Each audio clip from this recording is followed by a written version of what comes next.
welcome. Officially, Elaine, back to the Zoom room. Nice to have you here. So let's have a look at our email for today. There's a quote, a bit of teaching, and then that'll lead us nicely into the lesson, which is just a short review lesson. So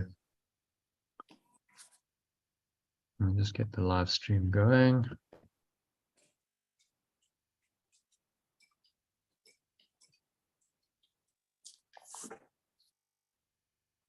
And I'll share my screen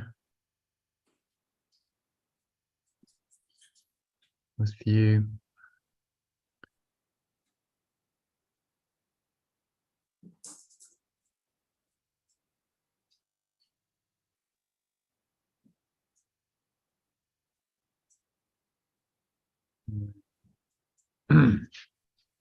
All right, so if you can read the quote, Elaine, for us.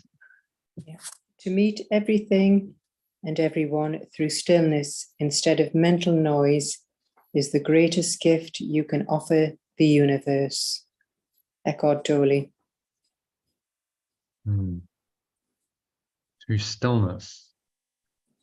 Yeah.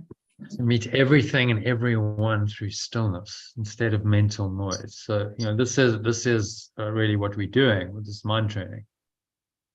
So you engage in life in from a place of stillness, calmness, instead of mental noise. And to do that, you must let go of the mental noise.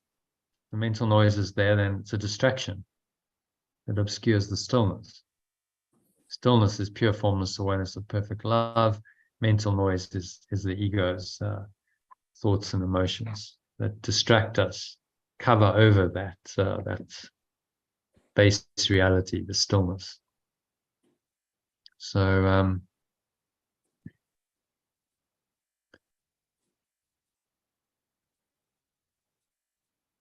he points out, Eckhart, that being mentally and emotionally still is the greatest gift you can offer to the universe. So the universe is the quantum field. That's not just what you see, feel, and touch. It's the mind. It's the field of mind. The quantum field, the morphic field, that's also been called, where everything's connected with everything. Everything's interconnected in that field, and you are offering that stillness to the field. And so you contribute. You're part of the process of the mind that's got very disturbed and left pure formless awareness, of returning the mind back to this absolute stillness of pure formless awareness that pre-existed the physical universe. The restoration of the mind to this ground of being, to the pure formless awareness of perfect love that's underlies the physical universe. And you become part of that when you are still.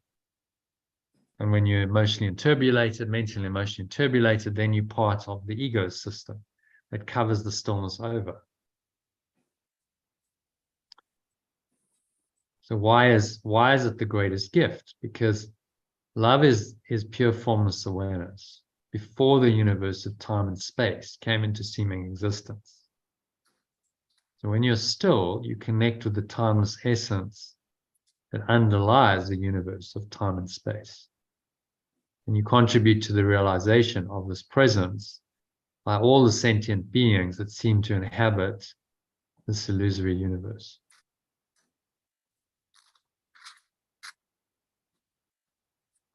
So we have no idea, what our forgiveness does. Yeshua says somewhat, you have no idea of the implications of this, of who it touches across, not just in this present time, but across time and space. You're bringing in the ultimate, the timeless essence, the true reality that underlies the entire manifest physical universe, and you become then the agent or the carrier of it into this world, into this universe. And so this presence then enters this illusory domain that we call the universe and this world via you. You become its carrier and bring that presence through you into the lives of others in this world. And that is, enormously profound. And that's the only gift of any note. There's nothing else that is worthy of the name gift. It's this presence, this awareness that is the true gift. Because this gift brings peace, love, joy, all the qualities we really yearn for. They come along with this gift. If you are rooted in pure formless awareness of perfect love, then the gift is yours. These great gifts are just a natural consequence of that pure formless awareness of perfect love. And what greater gift can you really give to all life than that?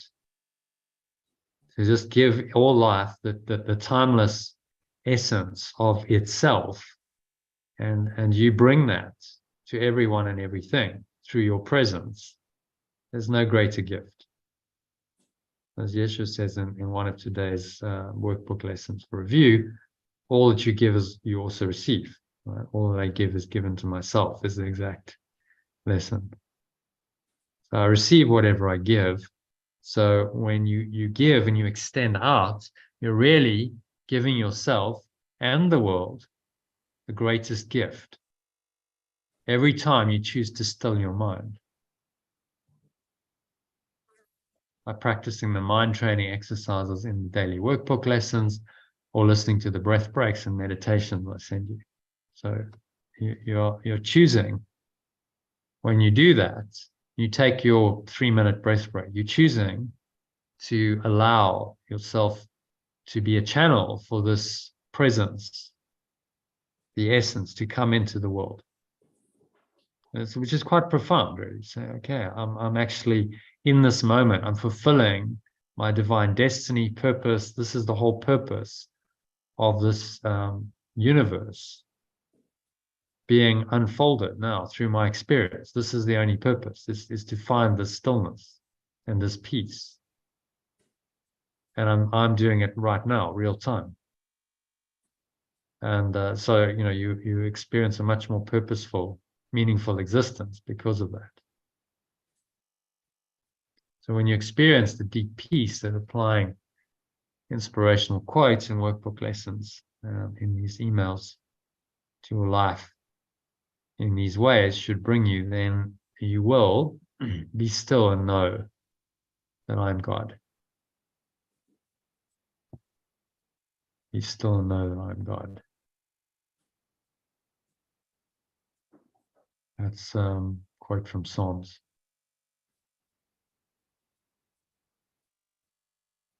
So a lot of Christians might say, well, that's, to say you are God is blasphemy, but it actually says it in Psalms. You are that presence. Be still and know that I am God. I am that I am. I am this timeless essence, this presence we call God, that's beyond time and space. And there is nothing else in truth.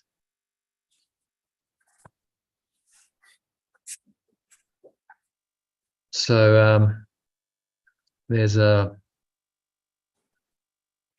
recorded session for you on the 2 pictures of relationships, which is helpful. If you didn't, I'm not sure we read and discussed that text, but there was some really good stuff in it. So listen to the recording to get that. Also covered the review and workbook lesson 141. So do you ever listen to these, Elaine? These yeah, sometimes. Yeah, some of them are about 2 and a bit hours, though, aren't they? So I get some of it. Yeah, I get bits of it out of it. Yeah. Well, the way to do it is do it while you're doing other stuff. So you're out walking, or you feeding the dogs, or you Yeah. doing Oh, I try to whatever. do that. But if you're at work, it's not possible. Yeah. So, Sure. yeah, no, I do get snippets out of it. Yes. Okay, that's good. And obviously, you're joining the live course, which is Beneficial. the primary. Oh, yes. Yeah, well, that's the practice I'd recommend. That and doing the meditations, practicing the lesson every It's day. just reading it on your own or listening on your own. It doesn't quite go in as deep. Yeah. So then to enhance it, number one, just practice the lesson, do the meditations and the shorter breath breaks.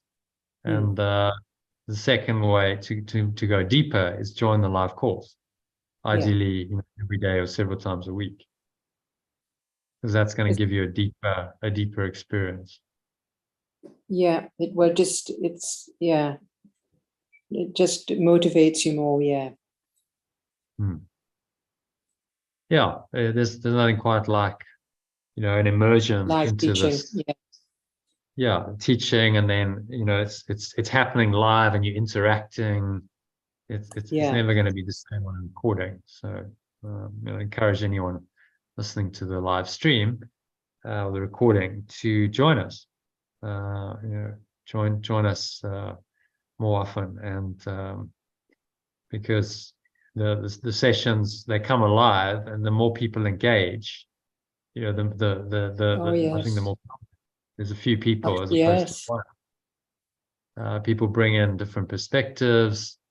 Different people have a chance to read, so it's not just one person, and it just makes the you're not alone. Yeah, we're all got our makes the experience better for everyone.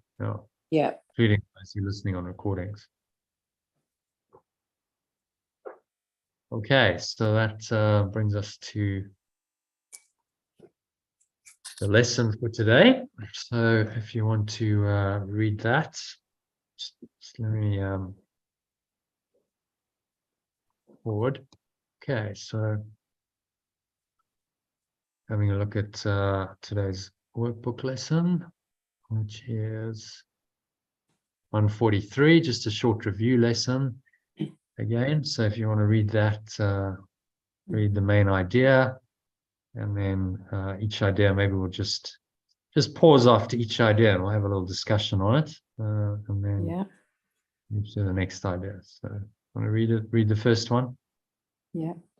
My mind holds only what I think with God. Pure formless awareness of perfect love. So my mind or awareness holds only what I think with God, or pure formless awareness of perfect love. And very simple statement, but very profound. If it holds only what you think with this awareness, then there is no room for any negative thought whatsoever. It would be nice. Well, saying it's possible by applying this idea, saying, oh, my mind, holds only what I think with God. There's really nothing else.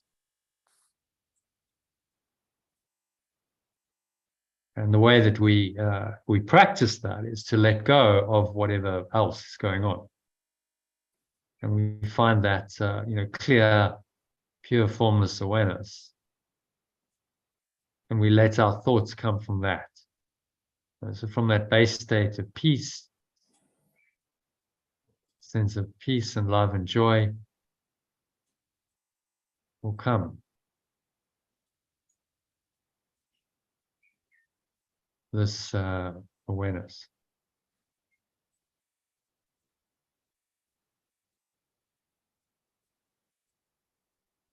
So to operate that, to actually be in that, requires that you let go of anything that is not of God, that is not coming from pure formless awareness. of perfect love.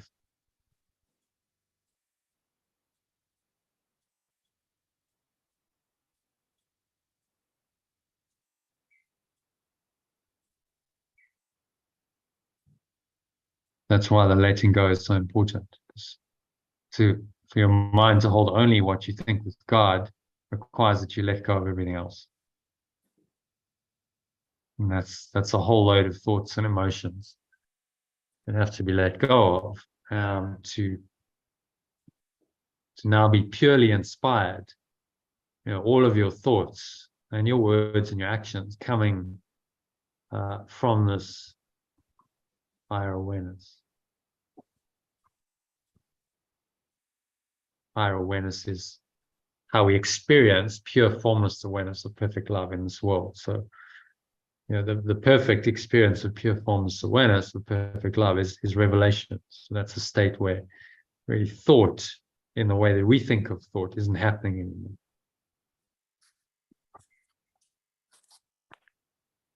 This is, yes, you can live in this state. You might still be, having so-called dualistic thoughts, but actually they're infused with this deeper peace. You can still think about, whatever, like you mentioned a couple of situations this morning, dealing with the husband's car, and then dealing with a company that's taken money out of your account, and but you're doing it from a place of peace.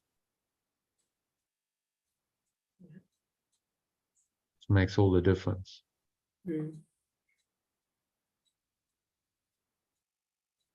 So to hold to number one, you need to really master the art of letting go. To stay in that state of thinking only with God requires some doing. This is why it's a journey, not a destination, ultimately. Okay, so any thoughts on the main idea? No, that's very clear. All right. So the first key idea for review. I'm going to read that. In quiet, I receive God's perfect love's word today. Yeah. So God is perfect love, and the word is message. So I receive the message today from this presence, from pure formless awareness of perfect love. It's going to give me the message that I need to hear. So this is what we call listening to guidance.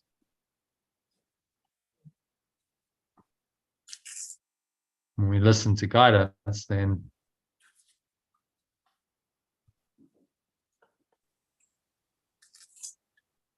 everything is guided. Everything stays, in flow.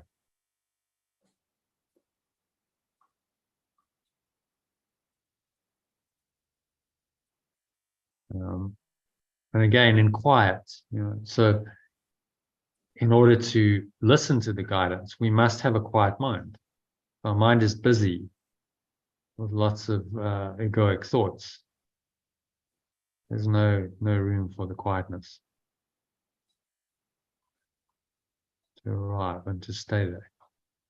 So again, it comes down to letting go. You must let go to quiet your mind, and then in quiet, you can listen to this word of God, love's message, perfect love's message to you.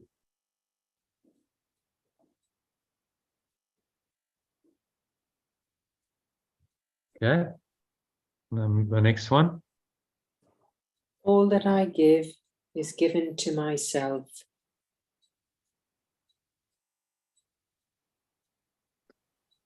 Yeah. So thoughts on that? Well, while following the guidance,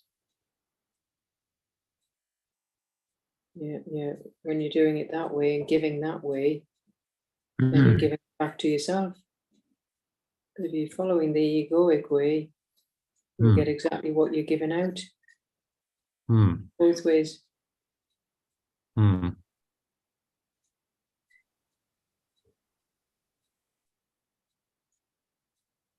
All I give is given to myself. So if I'm giving forgiveness and love, then that's exactly what will come back to me, Hmm. providing it's not coming from the egoic self. Hmm. Yeah, that's true because we are one. So whatever I give out is going into the quantum field, the mind, and then it's going to come back.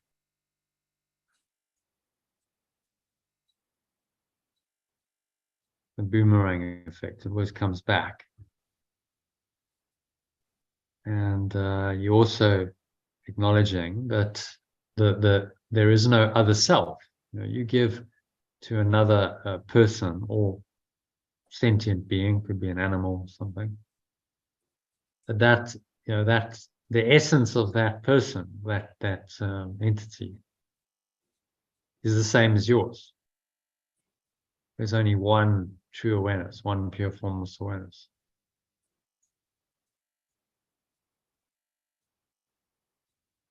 And all that I give is really given to myself. And that's a major lesson in this course, isn't it? Mm. He repeats that in a number of times. There's been a number of versions of it over 2 or 3 or 4 lessons in the last, say, 20 or 30. One of the major learnings that we have to, things we have to learn in this world.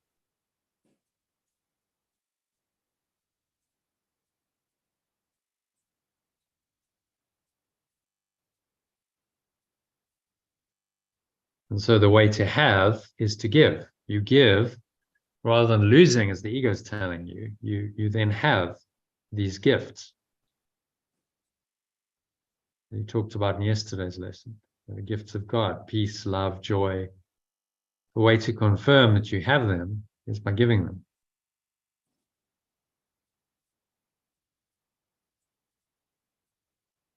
That makes sense? It does. So we hear that's one of the major lessons we had to learn as human, because it seems like the separation, and when you give, that you're giving to someone else other than you, and that you're giving stuff away and you're potentially losing, and so you're confronted with the ego's thought system all the time.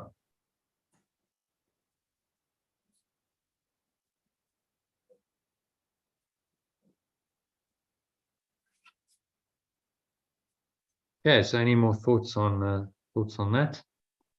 No, that's clear. All right. Good. So let's do a meditation on it then. Very short and sweet. These lessons, we'll go into a 15-20 minute med on it, and then we'll look at our text.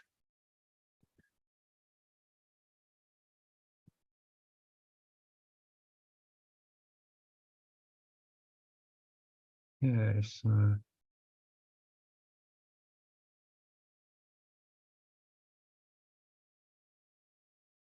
right. So just making yourself comfortable, and then bring yourself into a nice meditation posture. Feet shoulder width apart. Your back straight, cup your hands in your lap.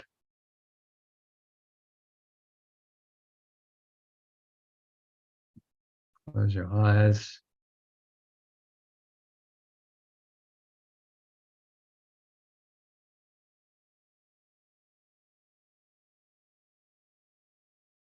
Take a nice deep breath in. Through the nose. The stomach rising, the chest rising. Subtle flow of air in through the nostrils. Clench the sphincter muscle. So lock the energy in. Pull the energy up the spine. To the crown of your head.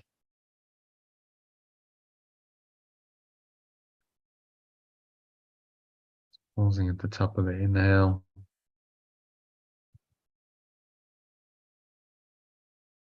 Scan your mind, notice any thoughts, emotions, related body sensations, particularly anything that feels negative, limiting, contracted, constricting in any way. And you let it go, exhale it out. Blow it all away with the breeze of your breath. Going, gone. Pull the lower stomach into the spine. Expel the last remaining air out. And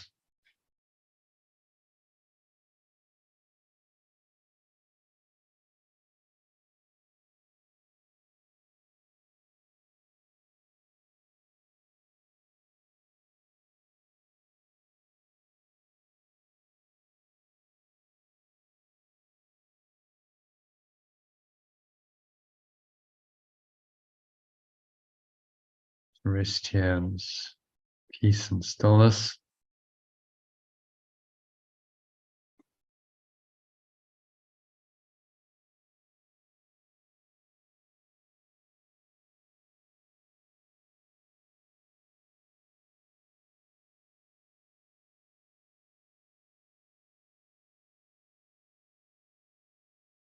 Consider these ideas. So my mind, my awareness holds only what I think.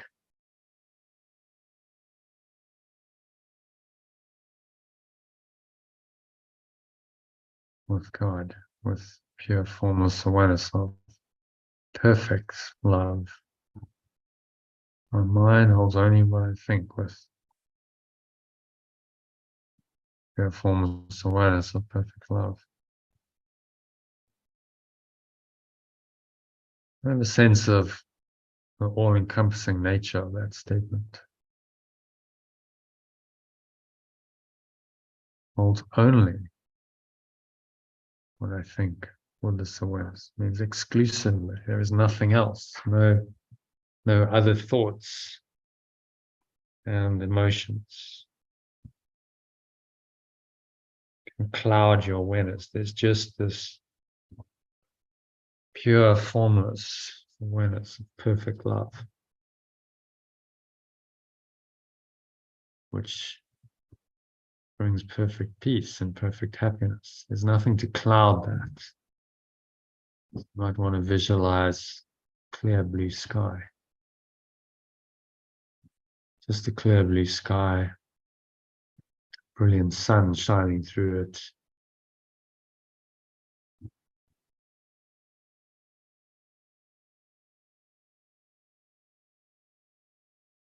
And you're just immersed in this blue sky.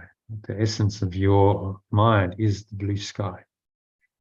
There are no clouds, nothing to obscure the sky, just clear blue sky and the source.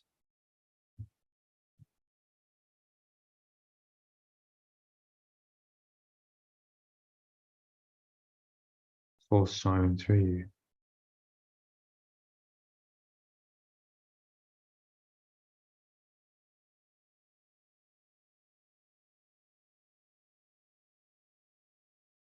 So in this quietness, saying, quiet, I receive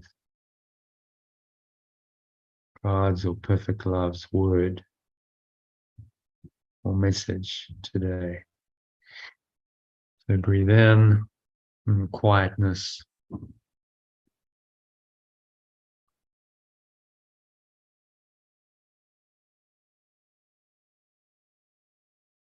First, I receive this message.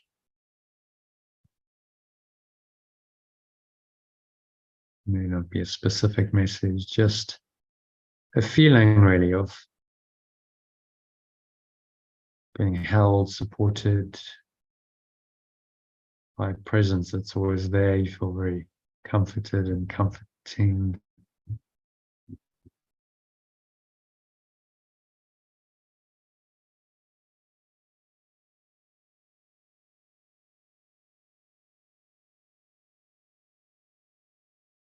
And just sink into this feeling. There's nowhere else to go. There's nothing else to do.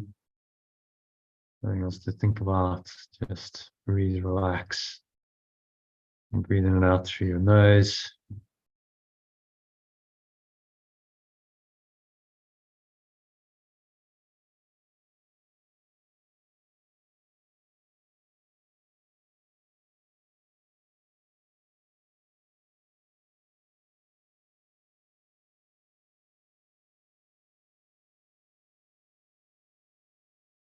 Observe the breath flowing in, the breath flowing out.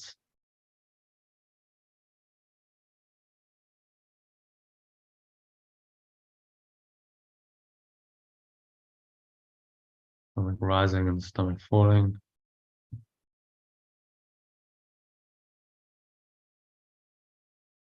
And you just sink a bit deeper with each breath into deep, calm, quiet state of mind, the pure, formless awareness of perfect love, we call it.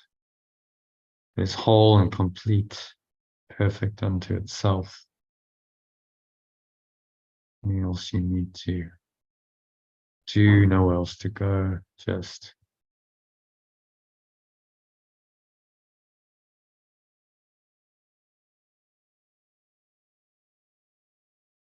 part of it. And it's of you. You recognize then the truth behind the second idea for review today, which is that all that I give is given to myself. So as I give peace and love and joy, I receive them. I'm giving attention now, you're giving time and attention to this meditation, the giving and then the receiving.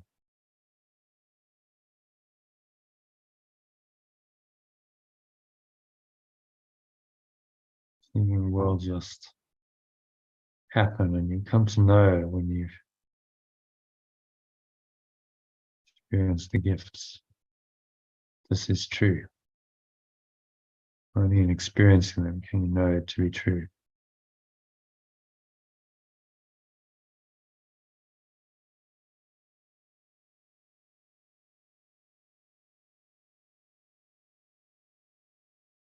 All I give is given to myself, and quiet I receive perfect love's message today. So my mind holds only what I think of perfect love.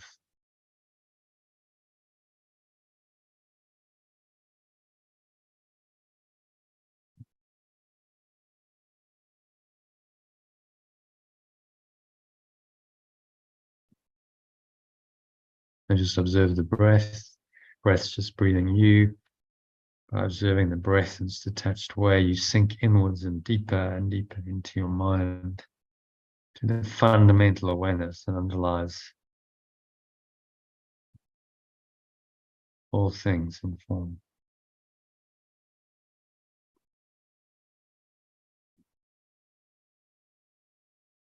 So just rest in this deep peace.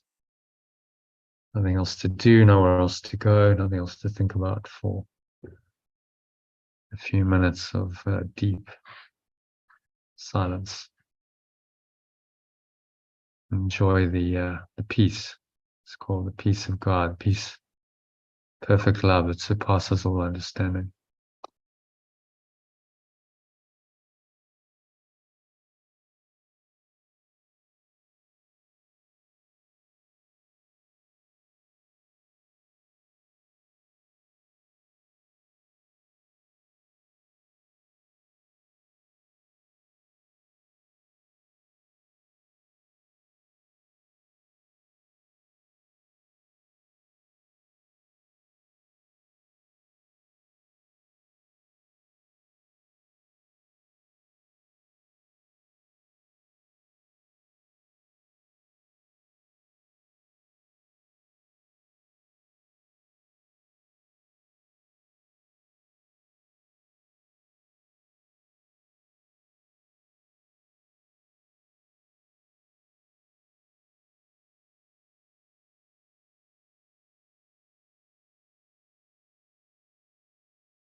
So just gently coming back from this deep connected state.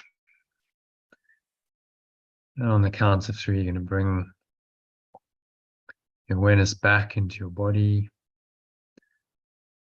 to the breath, senses, and the world. So 1, just breathing in.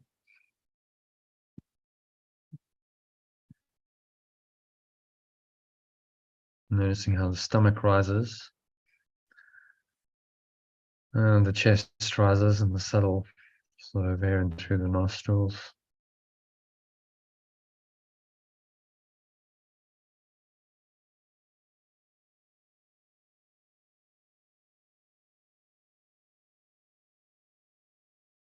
Pause at the top of the inhale.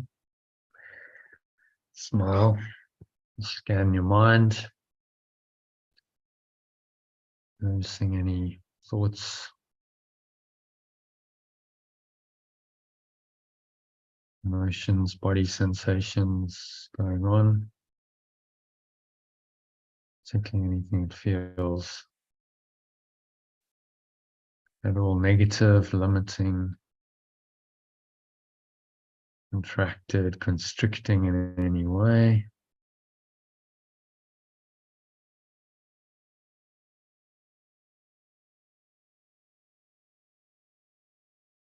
Remind yourself that the mind holds only what I think with pure formless awareness of perfect love.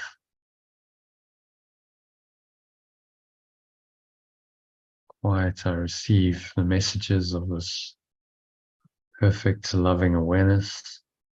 Tell me that I'm always happy, contented, peaceful, safe. So I can let all these other thoughts go, blow them away, and understand that as I give, I receive. And what I give is given to myself. So when I forgive, I let go, then I receive the gifts. I benefit to the extent to which I'm willing to forgive. I receive as I forgive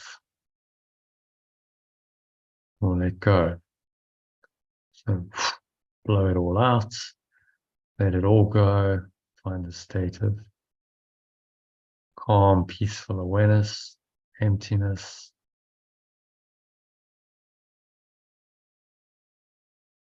And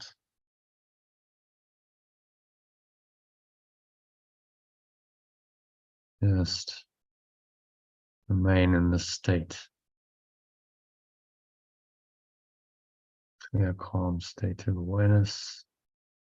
And anchor the state in. I'm noticing it. Set the intention to stay here for the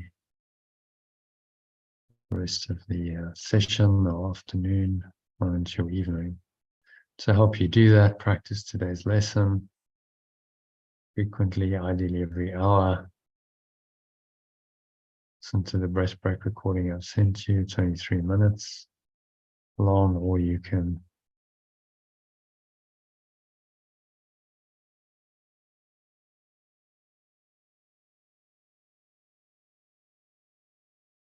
practice it using the instructions I've given you in the email or telegram message. In under a minute, that should keep you in the mind of God, in the mind of pure formless awareness. Calm and peaceful and connected.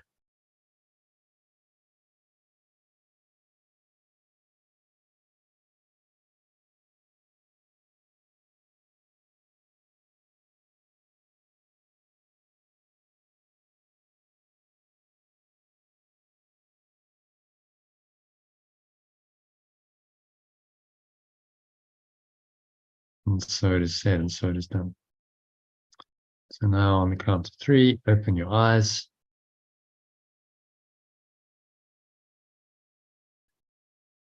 So just look around. Take a minute to ground yourself back into this so-called reality. Just observe any object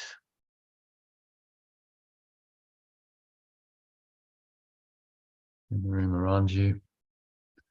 Notice the deeper awareness that's there.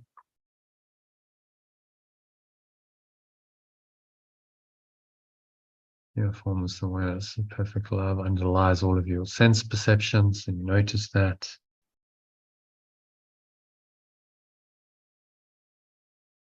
And I'm going to just let go into that.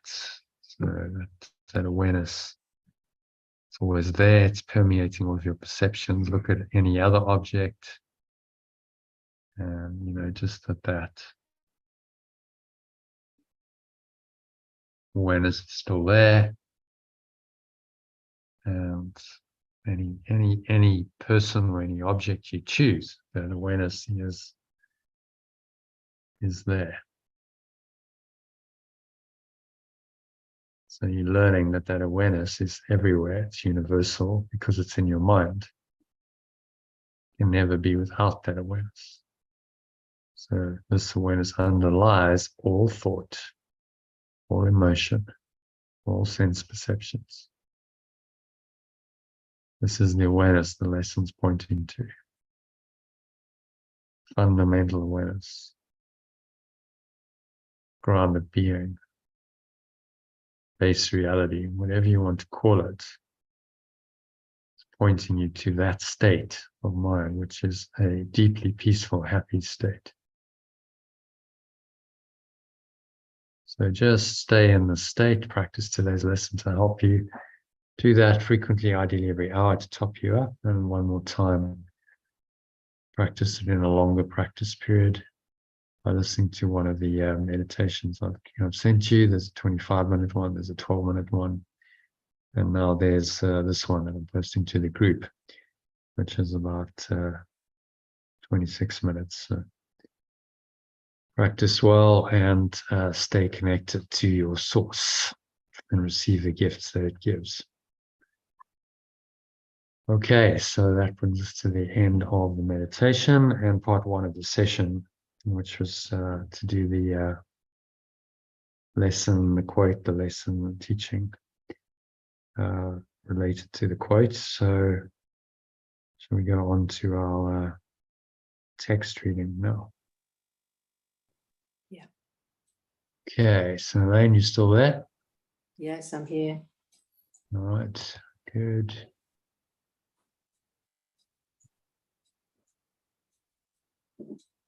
Okay, so let's dive into the text.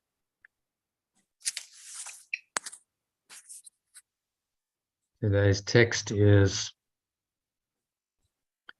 section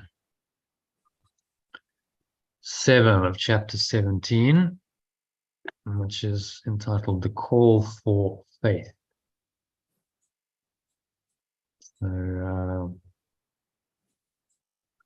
see what Yeshua has to say about this one. Okay, you wanna read it? Yeah, really not hardly any translation, so let's read it in the alternative. Paragraph 1. The call for faith. Okay. The substitutes for aspects of the situation are the witnesses to my lack of faith.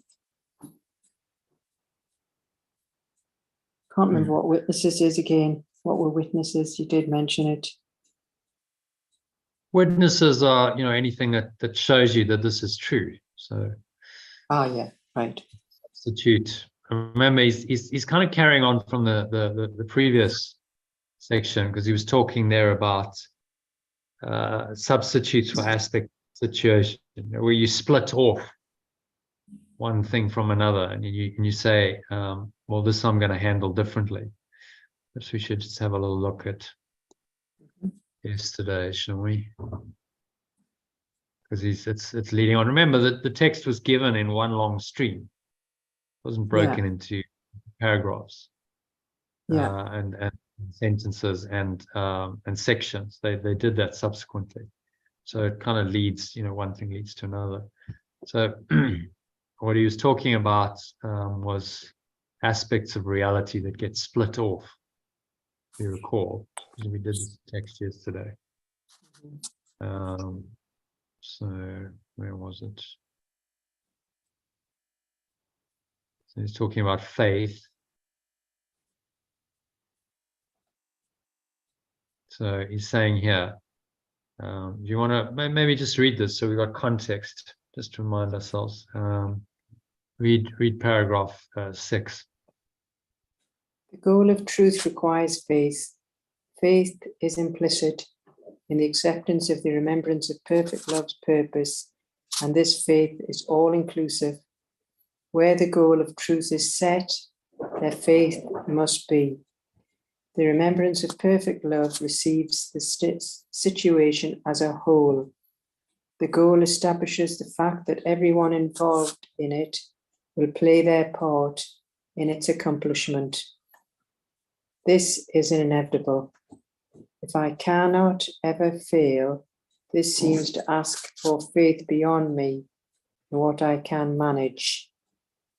Yet this is true only from the viewpoint of the belief in separation, where the belief in separation believes in solving conflict through fragmentation and does not perceive the situation as a whole.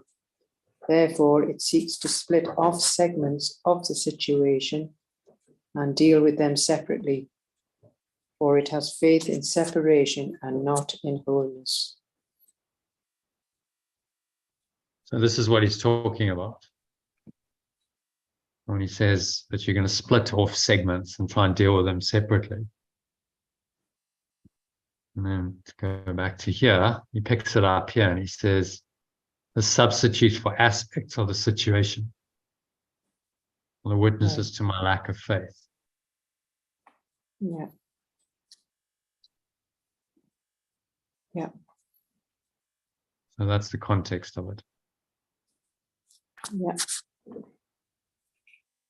They demonstrate that you need not believe the situation and the problem were in the same place. The problem was the lack of faith, and it is this I demonstrate. Oh, there's an I. Do you understand what he's saying in the first? Those substitutes for aspects of the situation. Well, the substitutes for aspects of the situation. So while we're in the ego, the witnesses out there are confirming our lack of faith. Yeah. Yeah. The substitutes that we make are attempts to keep the problem for ourselves, to solve it ourselves within our ego framework. Yeah. So we'll say, let's say I have a physical condition. I mean, because it's quite difficult conceptually to get it. But by example, I have a physical problem, and instead of really looking to the mind and to see what's going on in my mind, I go to some doctor or specialist, and they focus on that aspect of the problem. It's okay, well, you've got, whatever problem with your, let's say it's an organ or something, and you get very focused on that aspect of the situation. Right? Okay, so the physical aspect, I want healing. For the physical aspect, I need to go and get some kind of magic solution from a specialist. I think that they're going to heal me. But actually, that's just a witness to my lack of faith in the Holy Spirit to deal with all problems. Yeah. So that demonstrates that I did not believe the situation and the problem were in the same place. So I'm really saying, no, the problem's somehow external to me, the problem's in my body, the solution's outside of me. Solution's got to come from from a doctor, some kind of treatment, some kind of magic solution. Instead of saying, well, actually, The real problem lies in my mind. Mm. The situation and the problem were in the same place. Okay, it's all in my own mind. This is a manifestation of my own mind. The problem lies in my mind. So I only have one problem, which is that my mind is incorrect. I'm thinking the wrong thoughts. I'm believing in a false thought system. Yeah. And I need to bring the problem and the solution together. So, well, the manifestation of the problem, the sickness, is just that. It's a symbol. It's a manifestation of a sick mind. My mind is diseased, and I need to heal my mind. So the answer lies in letting go and finding peace of mind. And then very often the physical symptom will clear up because it's not needed anymore. There's no cause for it. So it's inside out rather than outside in. I'm not relying on some magic, something outside of me to do it.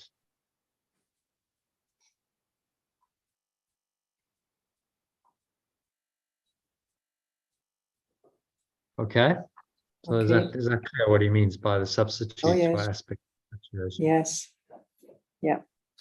So the problem was the lack of faith. The problem was the lack of faith, and it is this you demonstrate when you remove it from its source and perceive it as elsewhere. As a result, you do not perceive the problem truly. Had you not lacked faith that it could be resolved, the problem would be gone, and the situation would have been meaningful to you because the interference in the way of understanding would have been removed. To perceive the problem is, I can't see the rest. Yeah, let me just pause. Oh, yeah, sorry, I'm going to in the, yeah, sorry, yeah. When I remove it, yeah, and as a result, I do not perceive the problem. When I remove it from its source and perceive it as elsewhere. So the problem is always in my mind. What I seek to do is split it off and say, no, the problem's not in my mind, the problem's in my body, often what's outside of me, and I perceive it somewhere else, external to me, and as a result, I don't perceive the problem truly, because it's just a manifestation or projection of my mind, and the real problem lies in my mind.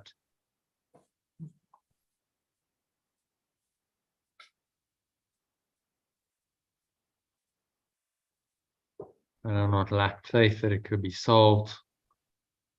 The problem would be gone.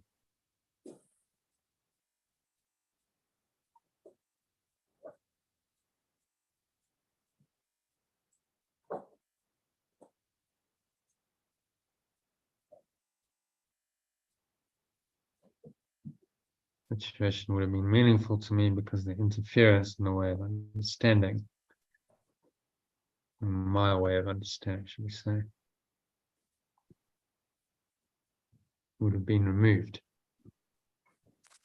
So if I bring the problem and the solution together, I recognize the problem where it is in the mind, and I recognize that the solution is also in the mind, then I bring the problem and the solution together, and the problem must be solved then. Because I'm not seeking to externalize the problem. I'm seeing it exactly where it is in my mind.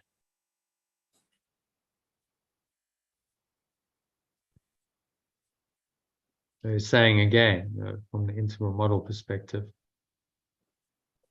bring it within. It's what's going on within you. That's important. Just see if we've got up.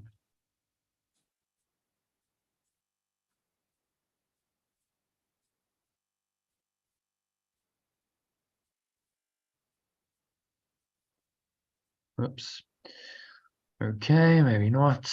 Google Chrome just collapsed. Keeps doing that. Do we have it up here? I think we might do.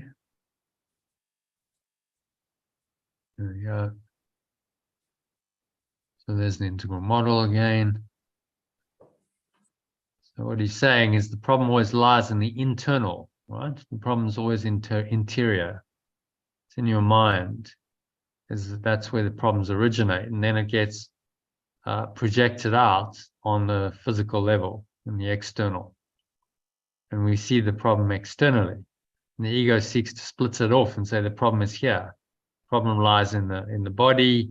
Problem lies outside of you. The problem's with someone else or something else, and it doesn't ever bring it back to, no, the problem's in my mind. The problem is my own beliefs. That's the problem, and everything here is just a mirror of my own beliefs.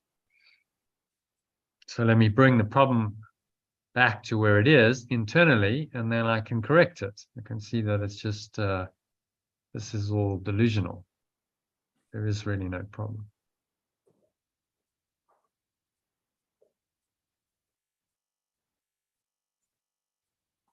And then healing must happen. If you bring the problem and the solution together, then the healing must happen, and the external, the situation will change, because the cause of it in the mind has changed.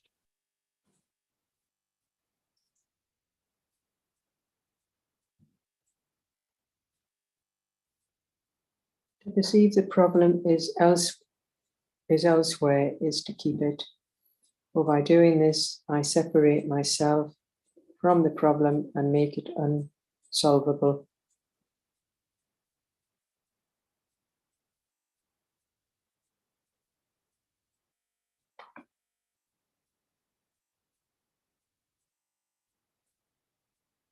Yeah.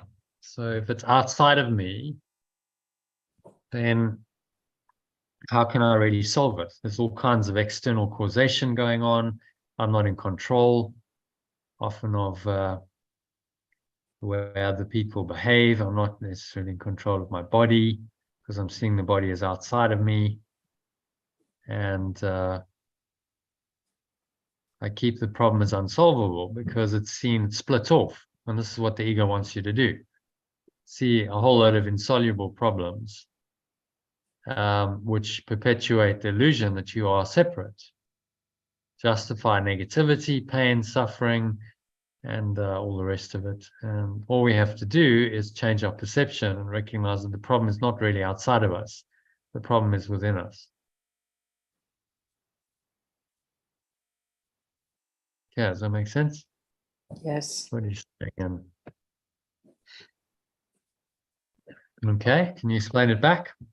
What's he saying in summary in paragraph 1? In summary, it's it's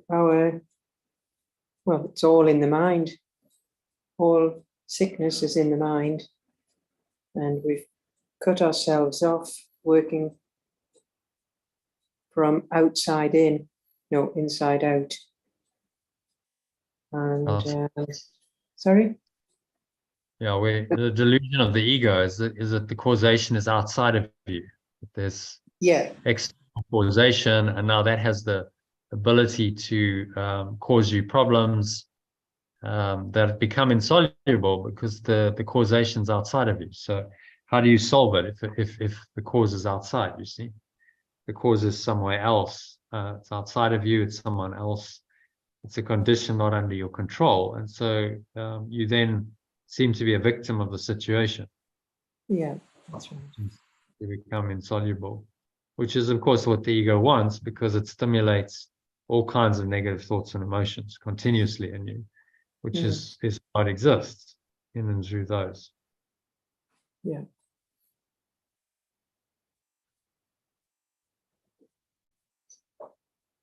Okay. So happy with number 1? Yeah. Yes. Problem back within, and then it can be solved. Well, number 2, he continues in the same vein. There is no problem in any situation that faith will not solve. Any shift in any aspect of the problem will make a solution impossible. Or if you shift, or if I shift part of the problem elsewhere, the meaning of the problem must be lost, and the solution to the problem is inherent in its meaning. Is it not possible that all my problems have been solved, but I have separated myself from the solution?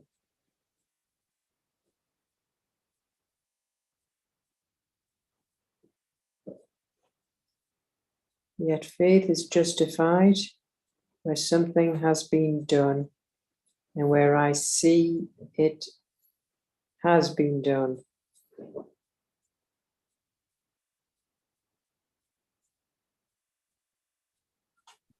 Yeah.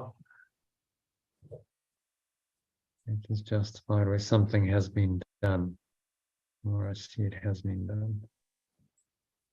So this is the witness, the witnesses. Mm. So all my problems have been solved. We had this as a text lesson, as a workbook lesson, if you recall. Let me recognize all my problems have been solved already. That was lesson 18. Mm. Yeah. So if it's been solved already, but I maintain the problem in my mind, then I deny the solution, but it's already been solved. Why? Because the truth is that problem isn't real. So it's just an acceptance of the ultimate solution to all problems. Just pure formless awareness of perfect love, which resolves that problem and any other problem. And to accept that is the solution. But we've got so attached to form and problems that we split the problems off, we separate ourselves from them. They seem to be insoluble, and then we're stuck with a whole lot of insoluble problems, which we lament, we wail about. So why is the world full of so many problems? Because that's the way we set it up. And if you keep splitting the problems off and seeing them as external to you, then you maintain this problematic world. Only by bringing them back into the mind. Say, okay, well, this is all just a projection of my mind, so I can correct it there. That's when healing happens.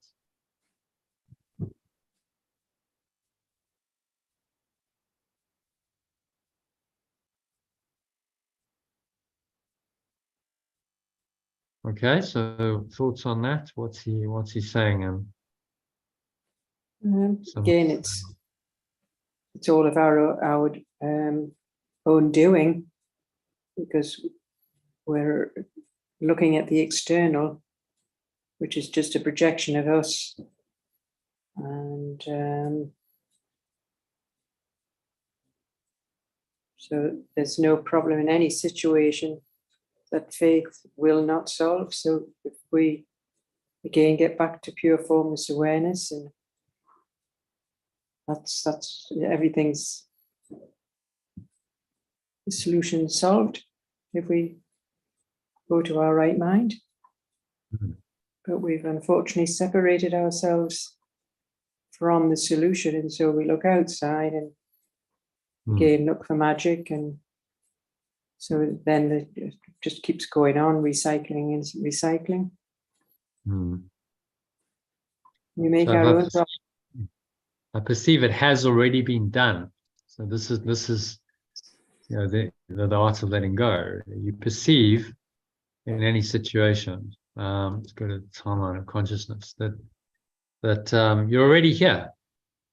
So the art of this is to say, okay, there's whatever's happening, there's maybe some trauma, and the ego wants to get upset about it and stimulate various unhelpful thoughts and emotions. And in the situation, you can always go way above it into pure formless awareness and recognize that in that awareness, the situation's already resolved.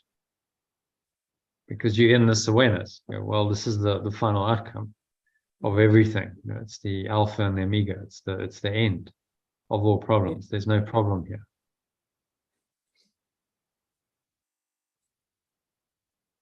So it's transcendence of the ego's level. And I just have to accept that it has been done.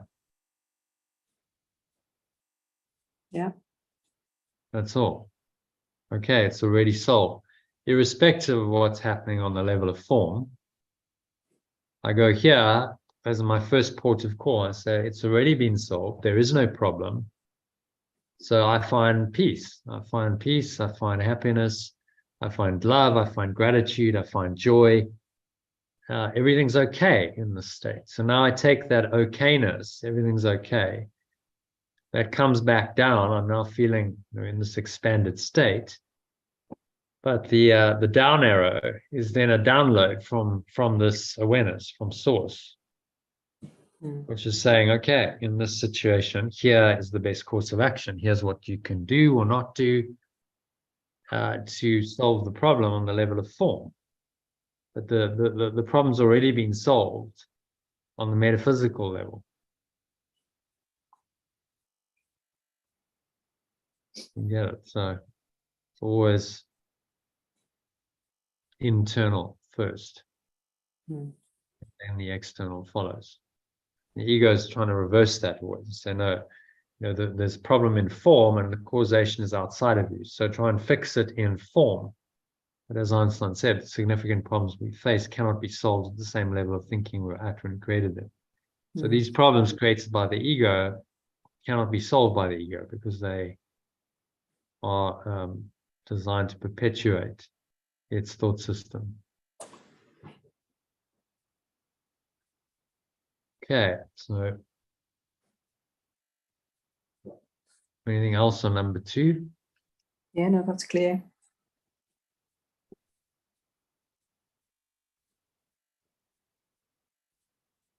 Yeah, so faith is justified when I perceive something has been done.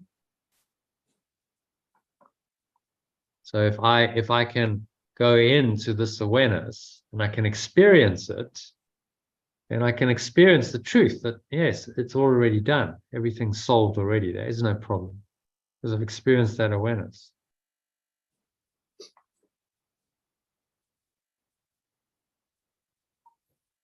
And then I rest in that awareness.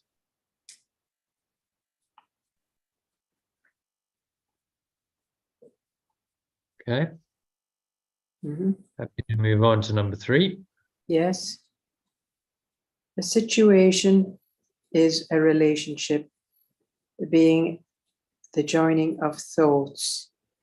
If problems are perceived, it is because the thoughts are judged to be in conflict.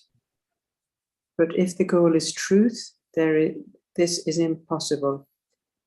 Some idea of bodies must have been entered, for minds cannot attack. The thought of bodies in the sign of faithfulness, for bodies cannot solve anything. Faithlessness. Faithlessness. Let's just make it personal. We'll make it active. Oh, tense. Yeah. If I perceive problems are perceived. So if I perceive problems,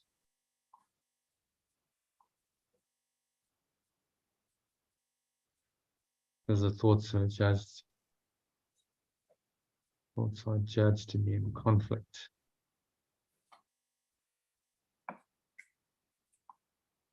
Situation is a relationship, being the joining of thoughts. So it's interesting. Situation is a relationship. Yes, it is. There's always, in any situation, there's always a relationship.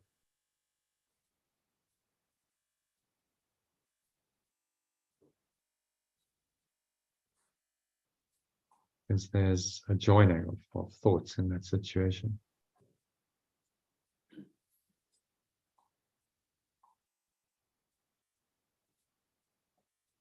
Thoughts are judged to be in conflict. Okay, so the problems result from the idea of conflict.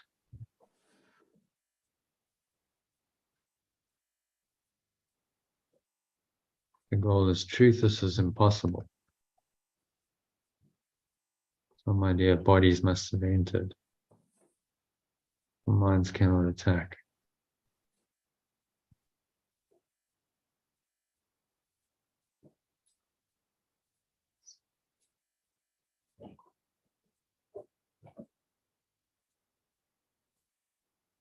Okay, we carry on.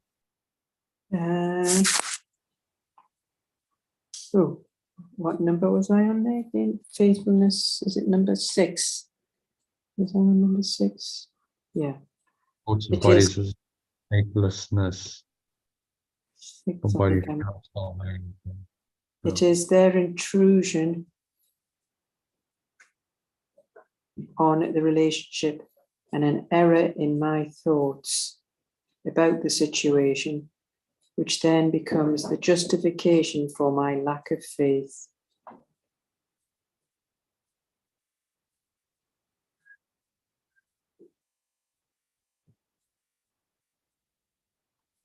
I will make this error, but be not at all connected with that. I'm not at all concerned with that. Oh, yeah. I am not at all concerned with that. The error does not matter. Faithlessness brought to faith will never. Can't see the rest of it.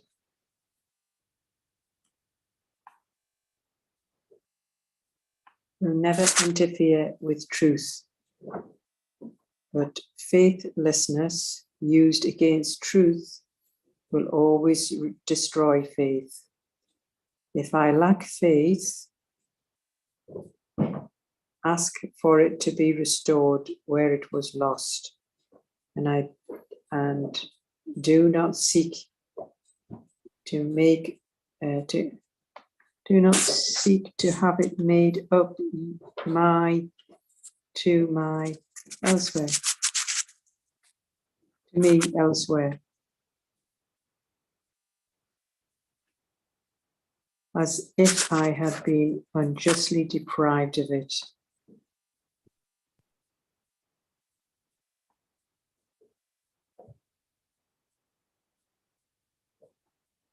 Yeah, just want to check this. I will make this error, number 7. So you will make this error, but be not at all concerned with that.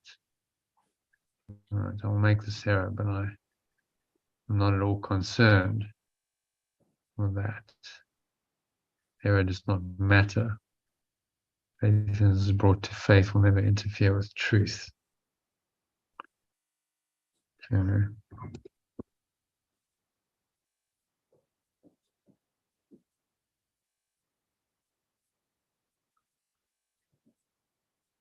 I lack faith, I ask for it to be restored where it was lost. Do not seek to have it made up to me elsewhere as if I've been unjustly deprived of it. So what's he saying here in summary? Situation is a relation between. If I see problems,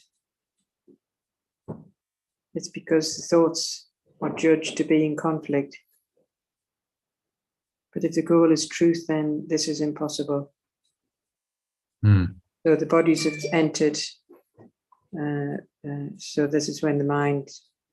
No, but the mind cannot attack. So sorry, some idea of bodies must have entered. Or to realize the minds cannot attack. Is that? I got that right. Yeah. Thought of bodies. Minds cannot attack. Some idea of bodies must have entered. Yeah. Minds cannot attack. I think what he's saying here is that the mind can't act out its attack. You might have an attack thought, but the attack thought is related to bodies. I see the person as a body, I see them separate from me, and I think I can attack them, and the attack thought plays out in the body. But if you're just pure mind, how can you actually attack another mind if you're just pure mind? See, can't really, can you? No. No body, like attack's not possible because you can't really. It's all incorporeal. You can't really harm them at all.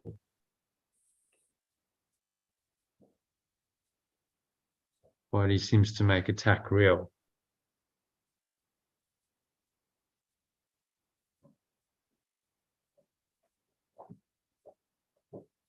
Okay, so thoughts of bodies is a sign of faithlessness. Bodies cannot solve anything. So then the body comes in and it intrudes on the relationship.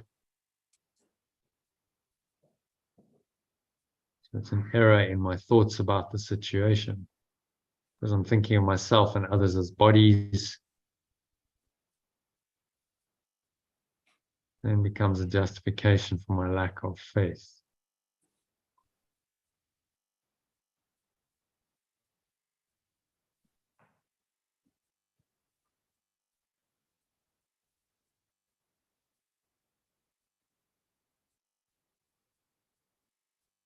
I'll make this error, but I'm not at all concerned with that. Provided I bring my faithlessness. So faithlessness is faith, when you put faith in the body and other things. Brought to faith will never interfere with truth. I bring it to the truth.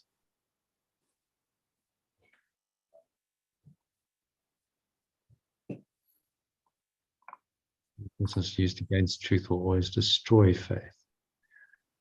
Like faith, I ask for it to be restored where it was lost, and do not seek to have it made up to me elsewhere, as if I've been unjustly deprived of it. So what does he actually mean there? What deprived of? Sorry, what are they deprived of? Where am I? If I lack faith, I ask for it to be restored where it was lost. Do not seek to have it made up to me elsewhere, as if I had been unjustly deprived of it. So I see the problem where it is. I have a lack of faith in the truth. Maybe I've identified with the body. So I see the problem in my mind and I can correct it. And I bring faithlessness to faith. Mm.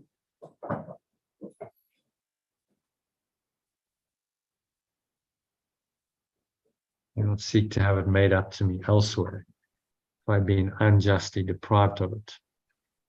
So how would that play out, do you think?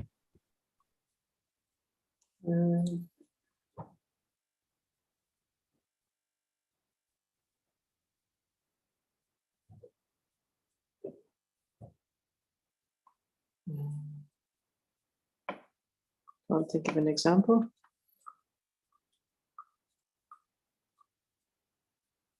Do not seek to have it made up to me elsewhere as if I'd been unjustly deprived of it.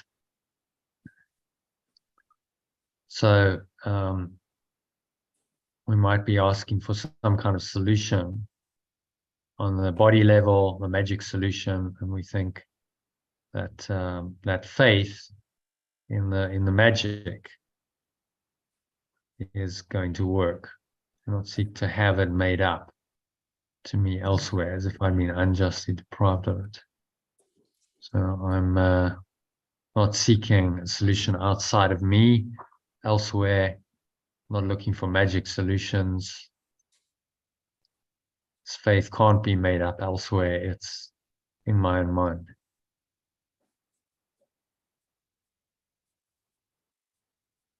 That's the way I interpret it anyway. Yeah, that's good. You must, go into your mind and restore faith there in what's true, in pure formless awareness. So, only faith in that is going to work. I'm not placing my faith in anything else. No magic solutions, nothing outside of me. Because I can't really have my lack of faith be made up to me in that way. Because all of that's illusion. That will disappoint me.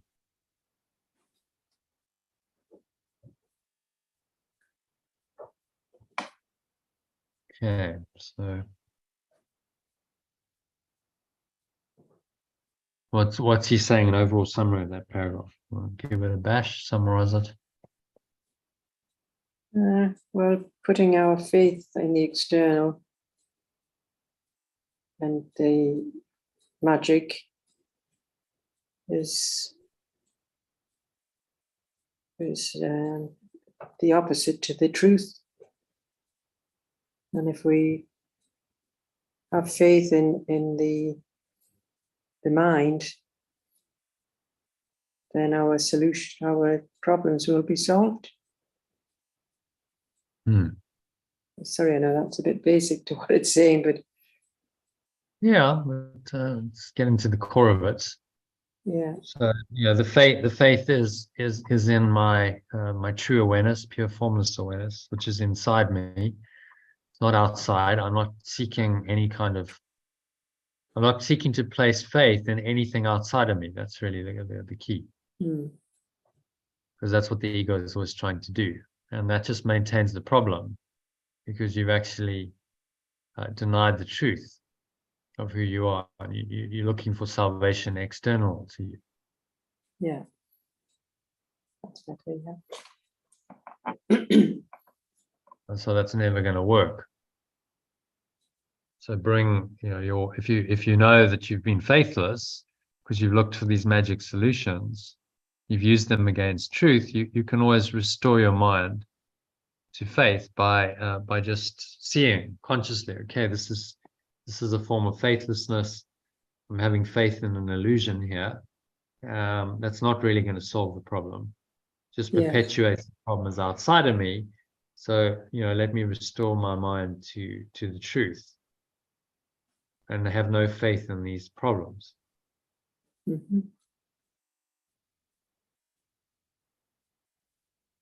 All right, happy to move on to number 4.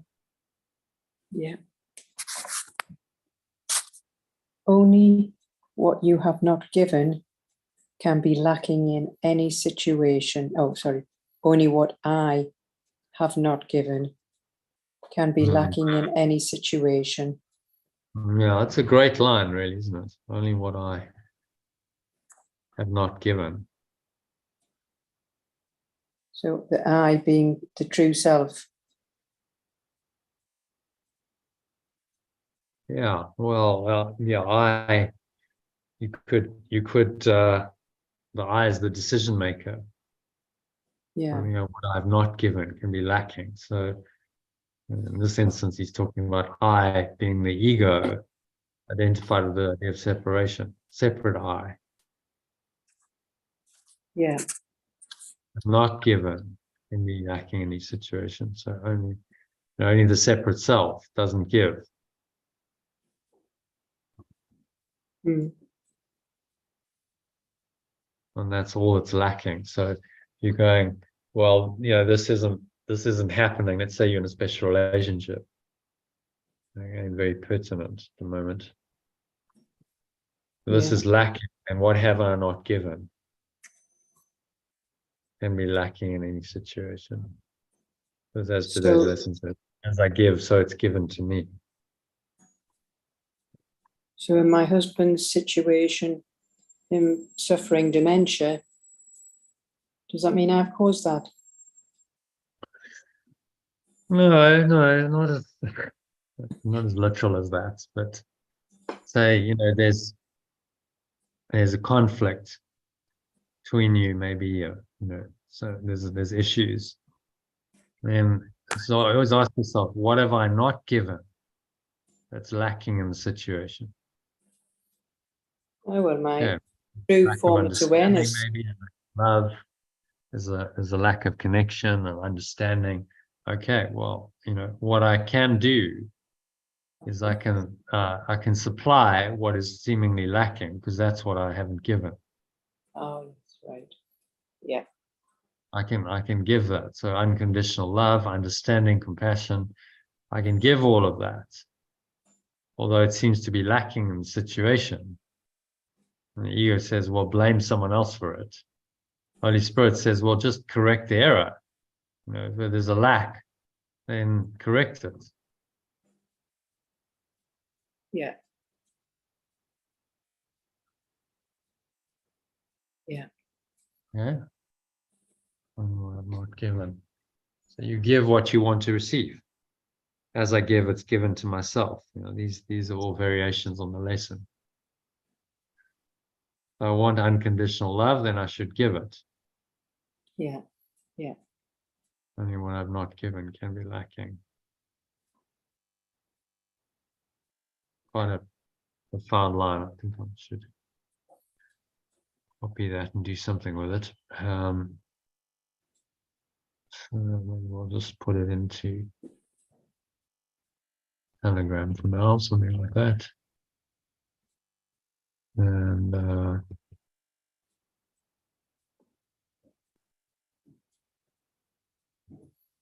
just put it in there. I'll mess up my recording. Maybe I won't put it in there. I'll just put it into saved messages. Okay, so yeah.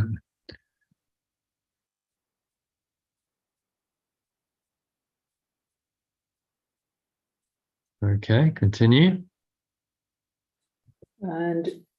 But remember this, the goal of pure formless awareness was set for my relationship and not by me.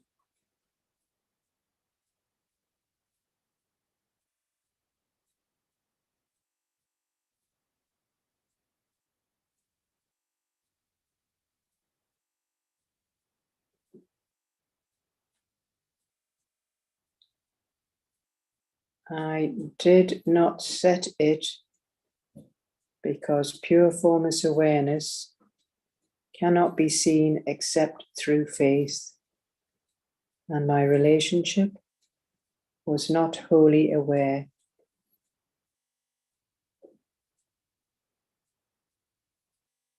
Because my faith in my companion was so limited and little. My faith must grow to meet the goal that has been set.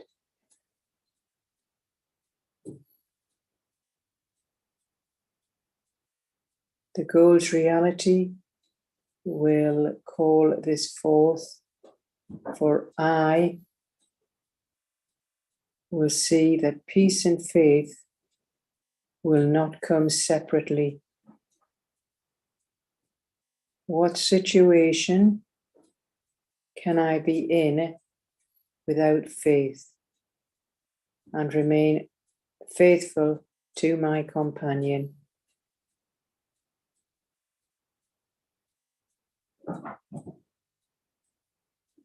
Okay, so goal of holiness is pure formless awareness. Not a relationship was not holy. Just have a look at holiness cannot be seen except through faith. The relationship was not holy. Yes, not a relationship was not pure or innocent. I think that'd be better.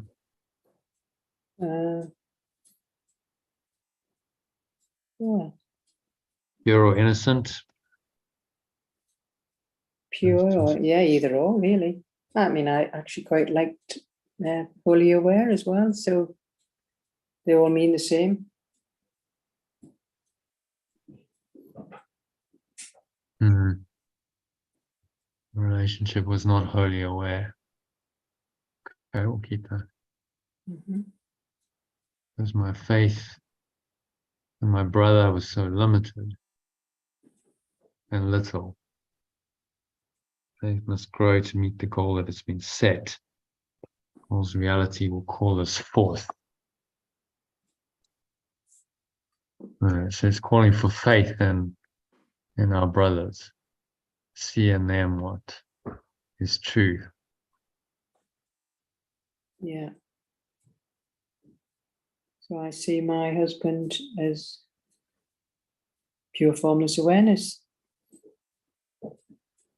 Yeah, in reality, that's what he is. So you give it, you give that faith, even when he's not aware of it himself and he's not displaying that.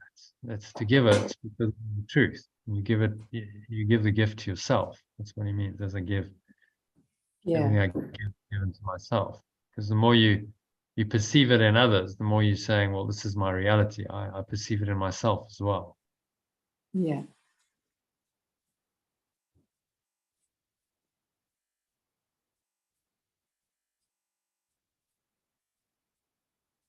Okay.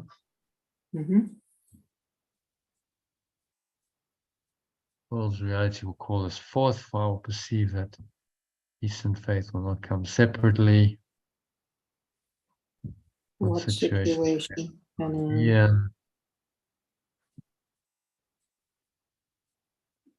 Without faith and remain faithful. To my companion.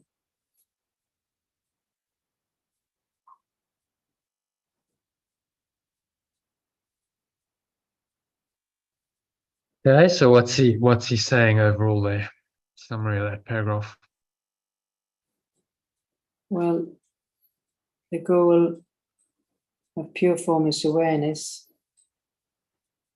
was set for my relationship, not by me. No, let's just read it again. Read it from the top. Yeah.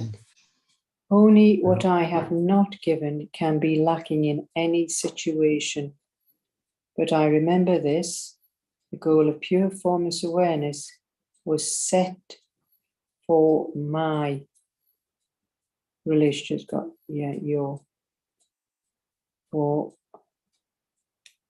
my relationship and not by me.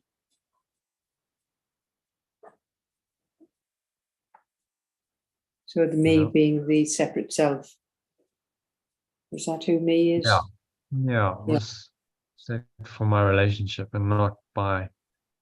Yeah, the me is generally talking about is the little Separate. self, but you have to read it in context sometimes. Yeah, of course. About the higher self, it just depends. So you've got to read it. So I did not set it because pure formless awareness cannot be seen except through faith. And my relationship was not wholly aware because my faith in my companion was so limited and little. My faith must grow to meet the goal that has been set. The goal's reality will call this forth, for I will perceive the peace and faith will not come separately. What situation can I be in without faith and remain faithful to my companion? Well, it's all about faith, isn't it? It's just having total faith in this pure formless awareness and seeing also our companion. Have faith in our companion, otherwise we're limited in the little separate self. Yeah, it's quite. And you're seeing that irrespective. So the companion may well not be behaving in that way. Yeah, but you see above the little. You still see, not the illusion. Yeah. Mm-hmm. So you can still, you can let go of whatever judgments you have about them and recognize only the pure formless awareness of perfect love that's within them. And obviously then, as you recognize it in them, you must recognize it in yourself. As I give, so is it given to me. Yeah. Mm-hmm.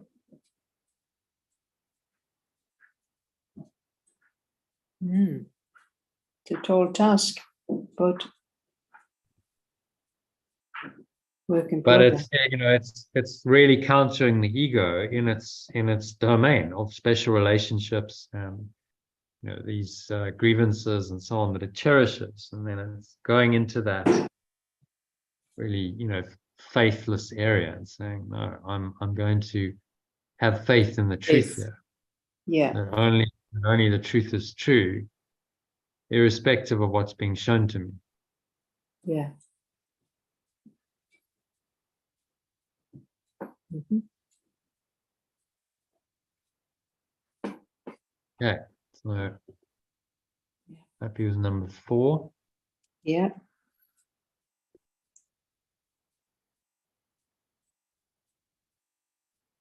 And on to number 5.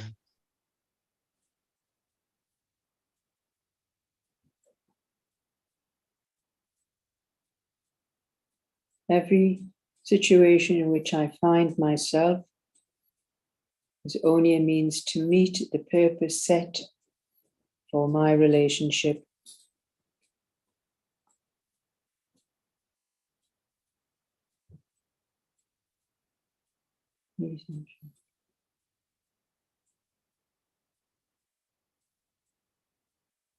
For my relationship. Relationship, you mean with everybody, not just my special relationship. It's only a means to meet the purpose set for my relationship. Perceive it as something else and you're faithless. So there's always the possibility of a holy relationship in every encounter, even if it's a casual one, as we discussed earlier. Oh, yeah, yeah. The purpose set for every relationship is to be holy. Right. So that means either, whoever, supermarket assistant or whoever. Yeah. Yeah. You acknowledge that that's your purpose. Every situation. It means every situation. So I find myself as only a means to meet the purpose set for my relationship. Remember, we talked about setting the goal yesterday. So you set the goal, you say, the purpose of every relationship is at one. I set that up front, and now I perceive that everything happening in and through the relationship is a means to attain that goal.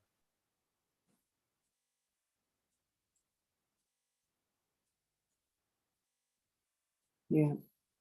Mm-hmm. Yeah. Perceive it as something else. Perceive it as something else, and I am faithless.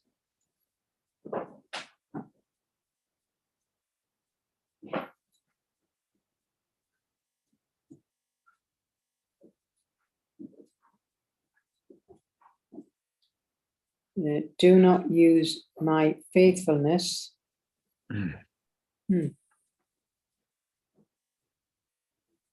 Yeah. I do not use my faithfulness. Faithlessness. Oh, yeah. Faithlessness. Be aware of it. Maybe just say lack of faith. Is that better than faithlessness? Might be a good translation. Yeah, maybe. Yeah, either. Yeah. Faithlessness. Yeah, maybe a little bit more. Yeah. Lack of faith. Yeah. Yeah, it gives it a little bit more easier read.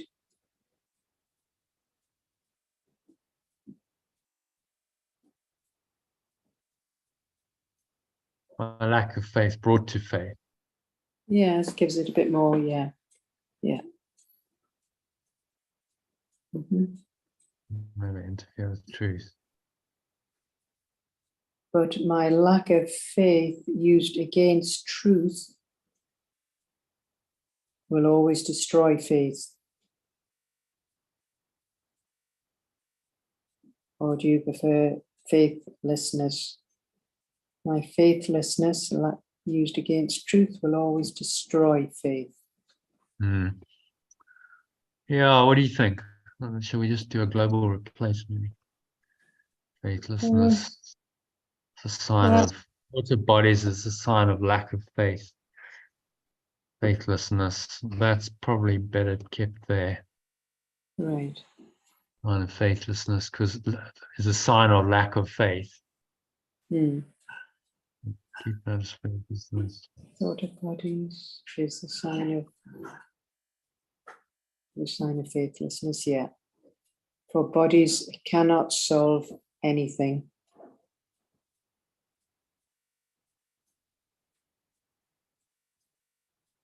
Faith used against truth. Maybe we used it earlier there. Yeah. For bodies. Where am I? 10? Yeah, we sort of went back just to Oh, check. yeah, yeah. Right. We're on number 5, I think. We are. I was number. Now Every where? situation I find myself is only a means. to meet the Okay. purpose. Every situation which I find myself is only a means to meet the purpose set for my relationship. If I perceive it as something else, I am faithless. I do not use my lack of faith. Beware of it and look upon it calmly, and do not indulge in the negative. I can't see the rest of it. I'm aware of it and look upon it calmly, but do not indulge In the thoughts. Say it as negative. See how that changes it for you? So I found that was quite a good alternative pronunciation. Do not indulge in the negative thoughts and emotions. Yeah. So then it becomes clear what negative actually means. And when you translate it, when you pronounce it like negative, it negates. These are thoughts that negate who you really are. Yeah.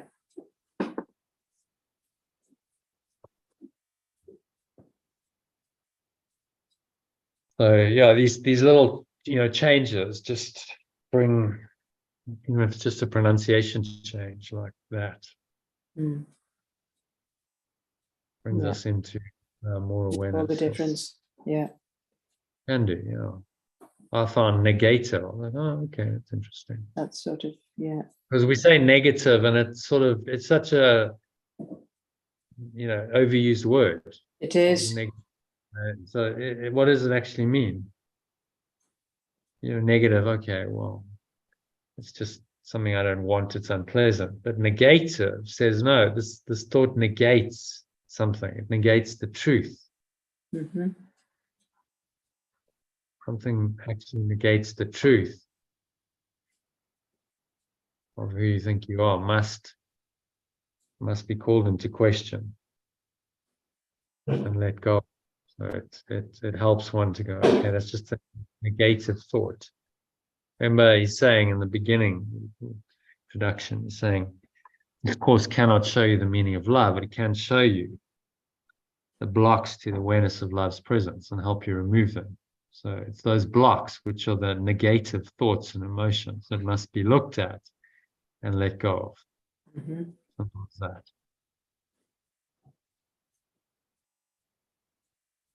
Yeah. Okay, so where were we?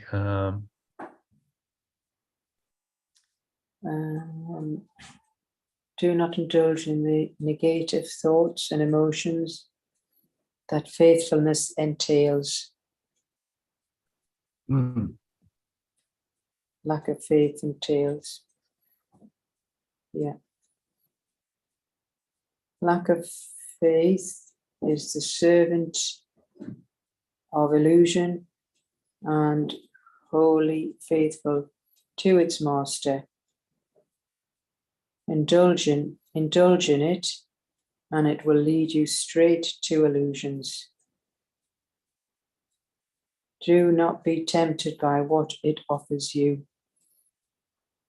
It does not interfere with the goal, but only with the value of the goal to me.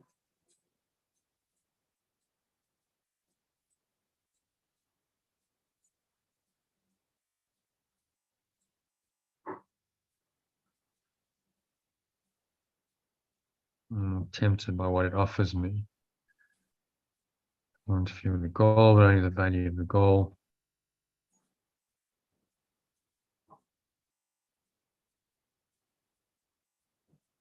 I do not accept the illusion of peace it offers, but perceive its offering truly and recognize it is illusion.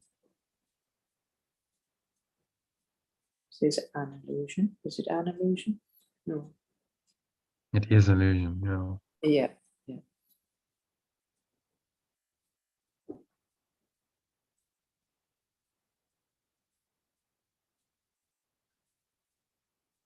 Okay. Yeah. Summarize. Yeah. So what's he saying? That one. Just read it from the top. Make sure we got the eyes and everything correct. It's always a good thing. Every situation which I find myself is only a means to meet the purpose set for my relationship. If I perceive it as something else, I am faithless. I do not use my lack of faith. I am aware of it and look upon it calmly, but do not indulge in the negative thoughts and emotions and lack of faith it entails. Lack of faith is the servant of illusion and wholly faithful to its master. If I indulge in it, I will lead me straight to illusions. I am not be tempted. I am not tempted by what it offers me. It does not interfere with the goal, but only the value of the goal to me. I do not accept the illusion of peace it offers, but perceive its offering truly and recognize it is an illusion. What is it? Oh, that's fine. Love, thanks. What's that? Okay, so what's he saying there? Okay, that's fine. I better quickly just, thanks very much, love. Yeah.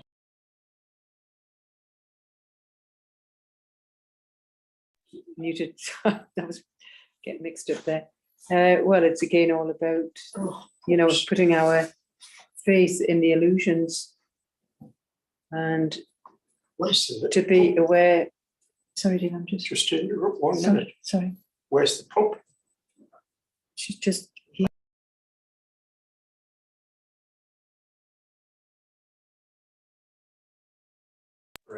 Right. Sorry. Yeah. Yeah. So it's about the lack of faith, and if we're the servant to illusions, then we're faithful to that master. And if we indulge in it, it'll lead us straight to illusions. So we have to not be tempted to go into these, what it offers us, and try not let it interfere with the goal.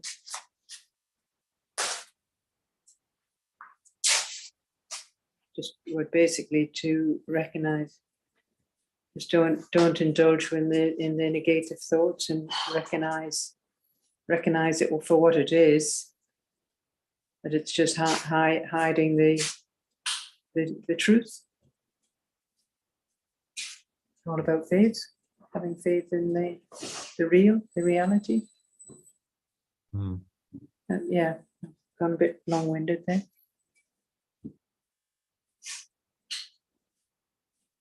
Yeah, I mean, it's just saying the same, he reframes this over and over in different ways. Saying faithlessness is the ego.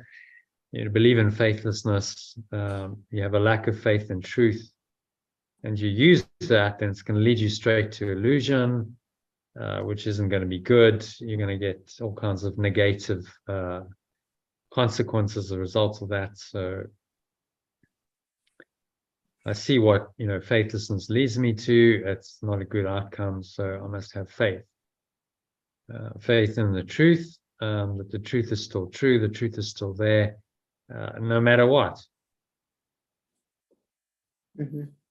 What seems to be the case otherwise.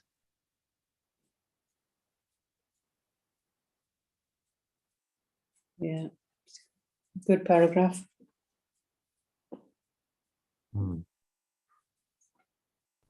But you have to follow it. No matter what, we must have faith in the truth, and we must let go of illusions, no matter what. And our test is, we get tested. Things come in to try and knock us off that and say, oh, well, in this instance, it's not the case. So that's faithlessness. You're having faith in an illusion, a lack of faith. You're saying have faith in the truth no matter what, because it's always true.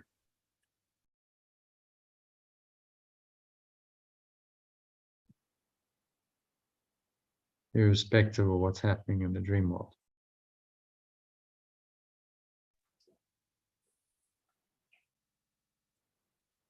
Okay, so happy to move on to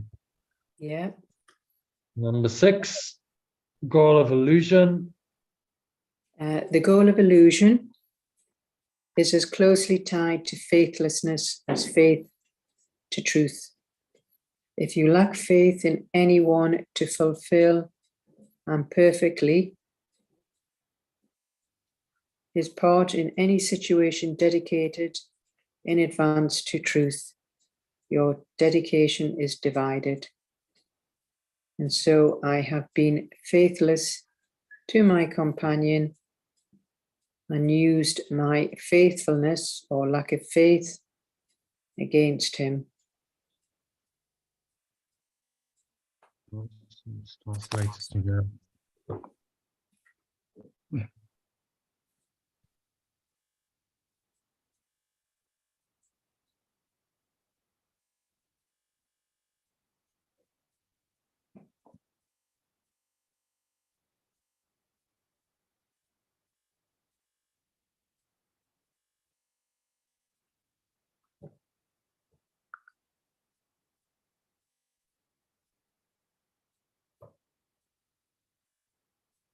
If I lack faith, anyone to fulfill perfectly fulfill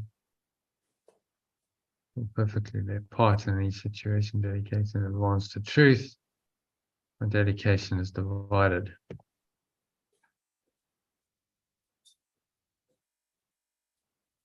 So, that's quite pertinent, really, what he's saying. I must see that this person, irrespective of what they've done or haven't done in the past, can fulfill their part perfectly in any situation if I dedicate it in advance to truth. If I don't do that, then my dedication is actually divided. I'm believing in the ego still.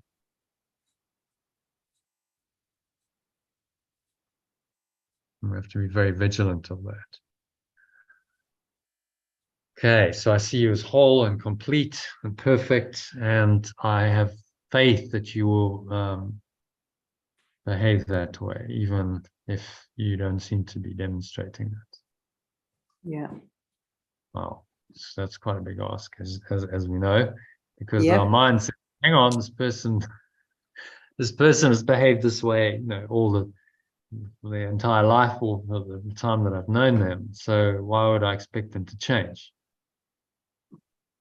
But the problem is that faithlessness just becomes entrenched. It's like, oh, well, what else can I expect? So I'm having faith now in the lack of faith in the opposite, the denial, the negation of truth. And so the relationship is flawed, compromised extremely. So if you've had sort of animosity with somebody for 50 odd years, you have to rise above that and see them as, Yeah. Underneath all the conflict, there is pure formless awareness of perfect love. They still are that, you are that. And none of the inventions of the ego matter. So the conflict is illusory. So how would you, so you just say, right, should we pop out be friendly with them? Well, I can't say. Each situation is different. You don't know exactly on the level of form what you're going to do, but it's the shift in the attitude that's key. Yeah. Like, okay, you can't be friendly with them and pop out for a coffee unless you've let it go in your mind. You really gotta find change your awareness, change your perception, Yeah. so that you can see them in their true light. Mm-hmm. Right.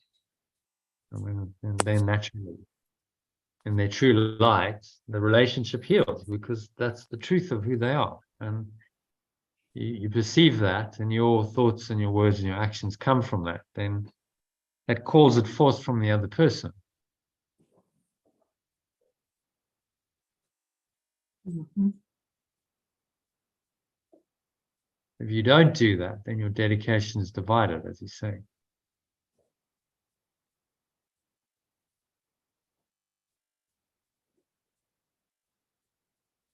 You don't want a divided dedication. You're believing in the ego and the Holy Spirit at the same time. You can't really do that.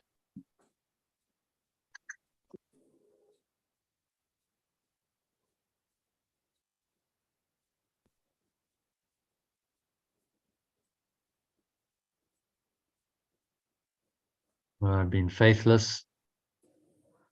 Anyway, carry on. Against him, yeah. Where am I? And so I have So been I've been faithless faithless. to my companion. And so I've been faithless to my companion and used my lack of faith against him. No relationship is wholly aware unless, where am I? No relationship is wholly aware unless its pure formless awareness goes with it everywhere. Because pure formless awareness and faith go hand in hand. Faith must go everywhere with pure formless awareness. The goal's reality will call forth and accomplish every miracle needed for its fulfillment. Everything, no matter how small or enormous, weak or compelling, will be gently used to fulfill this goal. The universe of form will serve it gladly. As it serves the true universe, but do not interfere. I can't see the rest. Yeah, it's the end of the. Oh, that's it. But do not interfere. That's it. The pure formless awareness is holiness. Holiness goes with it everywhere. So this awareness, pure formless awareness, is the source of faith. It goes with us everywhere. It goes with the relationship everywhere. Mm-hmm. And God's reality will call forth and accomplish every correction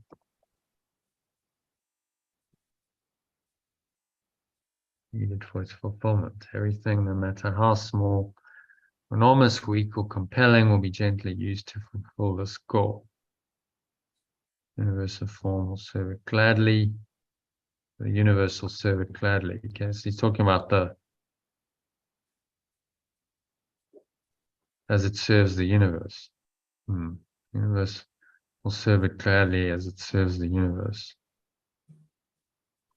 So I've translated as the universe of form will serve it gladly as it serves the true universe. Because when he talks about a universe, actually what he's meaning is the universe of truth, but then he doesn't capitalize it, so it gets confusing because people think then it's talking about the physical universe, material universe. True The universe will serve it gladly. So which universe are they talking about? Well, that's why I've qualified it. Yeah. Oh. The universe will serve it gladly as it serves the universe. Oh, yeah. So the universe of form will serve it gladly. So time and space, form, will serve this purpose gladly as it serves the true universe, which is the universe of truth. Maybe we'll just make it. It serves the.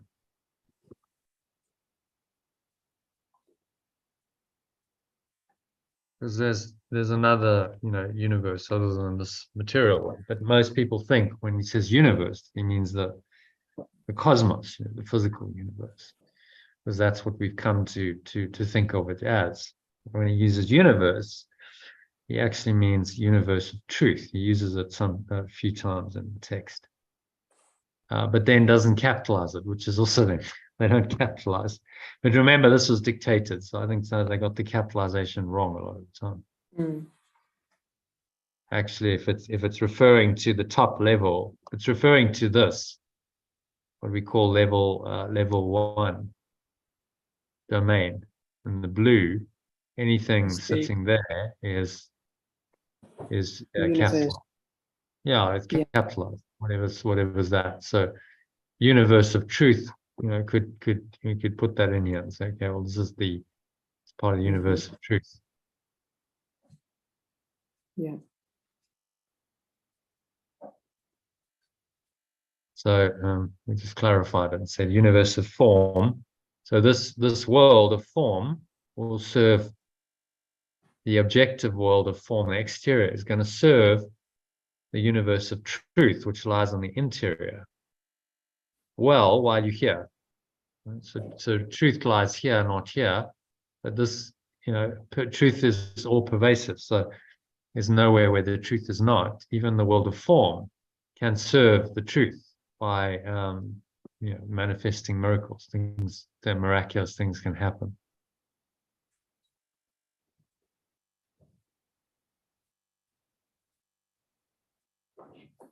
Okay, so I'm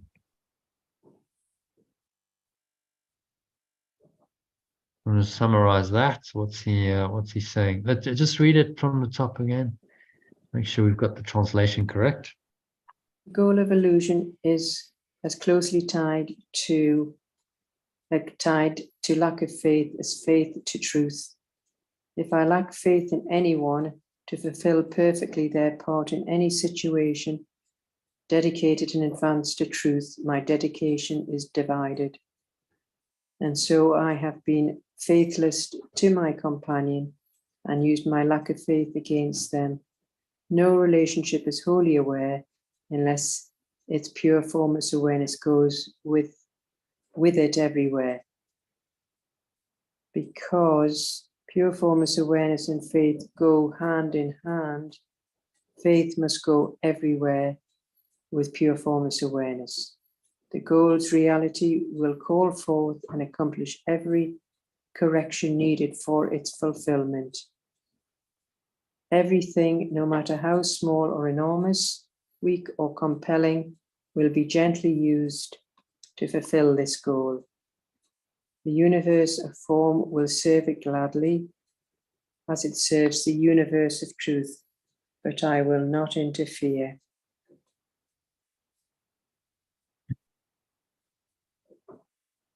Okay, so what's he saying here in summary? Well, the goal of illusion is closely tied to the lack of faith as faith to truth.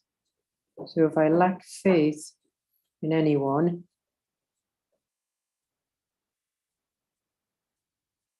then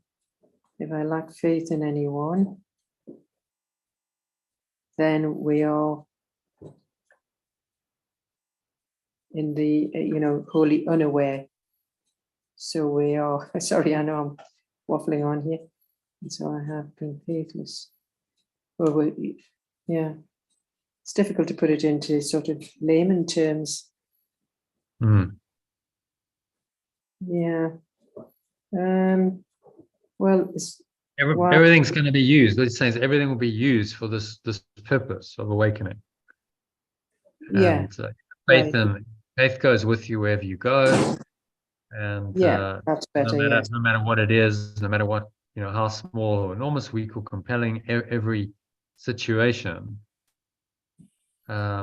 will be used for this correction in your mind. So the universe form will serve it gladly as it serves the universe of truth. So this universe of form will start bending and shaping around this purpose that you have, and you start getting these what we call miracles, things that are beneficent, they're blessings, synchronicities, things that happen that are helpful. And you start going, okay, I see that, there's something going on here. Something's changed. I've changed my mindset. Okay. So the universe of form changes. And that serves the universe of truth. It's serving the awakening to this other reality, pure formless awareness of perfect love, which is already within you. Yeah. So it serves on in this level. In the external, you can see its effects. The witnesses, are the effects that you see. These are the external aspect of the miracle. Okay, so miracle because I can see the effects, but actually the change is in the mind. I have faith in what lies beyond this world, in the transcendent, and that is what leads to the miracle. And then the miracle on the external level feeds back into this and says, yes, this was a good change of mind. You changed something, and so now it's reinforced. That change is showing you that it's correct, which then teaches you that yes, this new thought system is correct, and the old one is false. Yeah, that's well said. So we use the world of illusion now for the truth, for at-one-ment, for awakening, and that's the only purpose it has. And so it's just saying how you get out, you go back to pure formless awareness, is through the world. You learn your lessons, you reinterpret, and you will see different things showing up in the world. Whereas in the meantime, I'm sort of still caught in the illusion with all the little problems. Yeah. So at the moment, I'm not in the pure formless awareness, clearly by what's being projected back to me. Yeah. So well, you got to notice your state. Okay, how am I feeling? Am I feeling really peaceful, calm, no matter what? Or is there, there's an anxiety, there's a turbulated. You know what? It doesn't feel good. It's like, I'm not really feeling that deep peace. Then that's a call for faith. To have faith in the truth, and if there's other people involved, which there usually are, to have faith in them. They are one with you. Faith is dedicated to yourself, really, irrespective of the past. That's the key thing. Because if you're governed by the past and you're on the timeline, the ego is going to tell you there's no way you can give faith to that person because look at what they've done or haven't done. Disaster. How can you expect them to change? But then that locks us and them into the same perception. Yeah.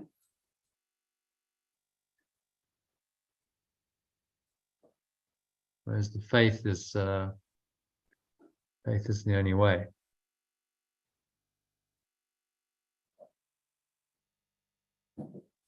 Okay, you read that the second one, didn't you? I've done the summary.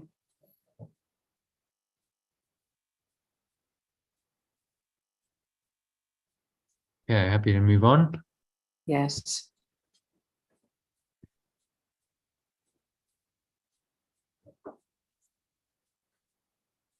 Okay, I'll set in me. The power set in me, in whom the remembrance of perfect love's goal has been established, is so far beyond my little conception of the infinite that I have no idea how great the strength that goes with me is. And I can use this strength in perfect safety. I think the infinite should be capitalized. Conception of the infinite. Right, the strength that goes with me. And strength capitalized too. Because you see, all of these are referring. It's referring to top level. And it's capitalized. It's referring to this. Strength, peace, joy. They're all referring to actually that state. Pure in its pure state.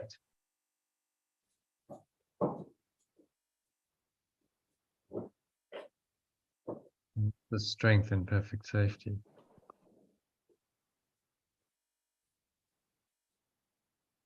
I can use this.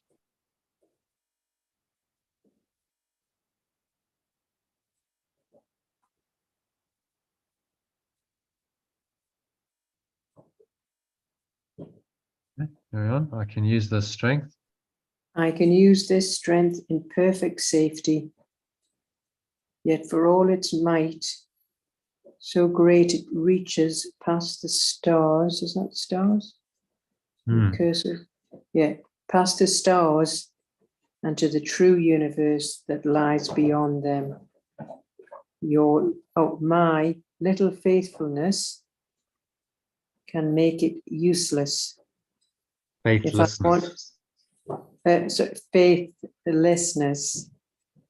So my little lack of faith.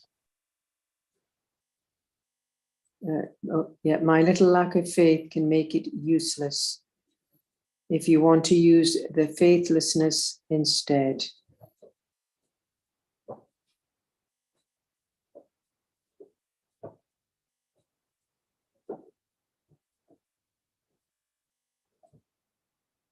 Just say it, to lack faith instead.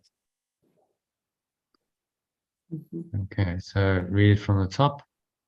Again. Power set in me, in whom the remembrance of perfect love's goal has been established, is so far beyond my little conception of the infinite, and I have no idea how great the strength that goes with me is. And I can use the strength in perfect safety, yet for all its might, so great it reaches past the stars into the true universe that lies beyond them. My little lack of faith can make it useless if I want to lack faith instead. That's a very profound paragraph, isn't it? Yeah, so it's saying the strength is, well, you summarize it. What's he saying there?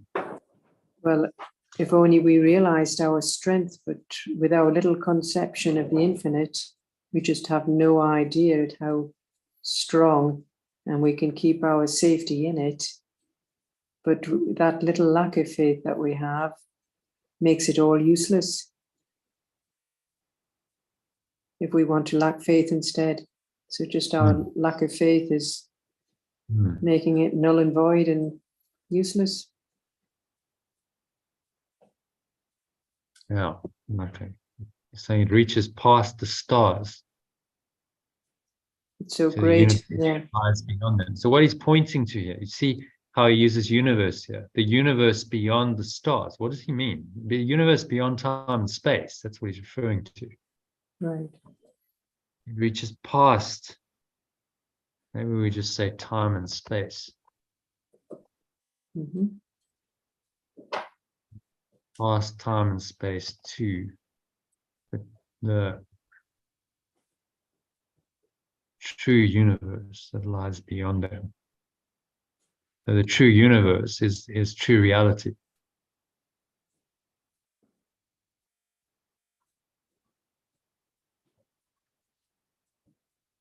Universe could be reality.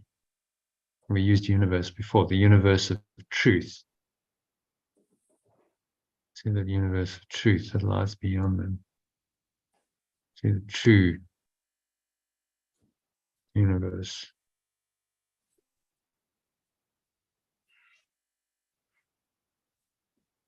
Happy with that?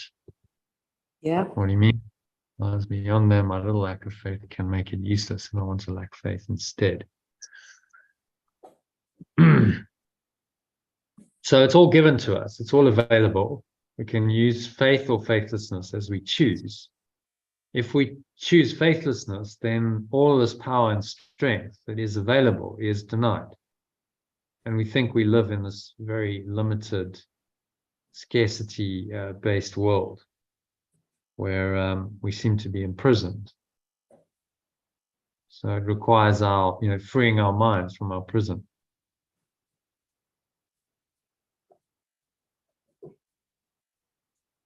First of all, we must choose. It comes back to the power of choice. I must choose to have faith in the infinite and faith in pure formless awareness of perfect love, and to see that, perceive that in everyone and everything, that is still there in them, even if they're not aware of it themselves.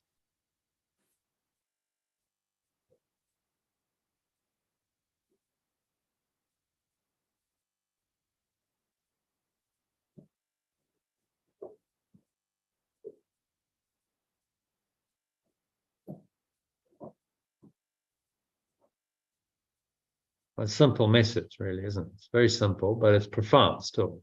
It's my choice. I must choose faith or faithlessness. I must choose to have faith in the truth or faith in the illusion, but I can't have faith in both. So it always comes down to my choice.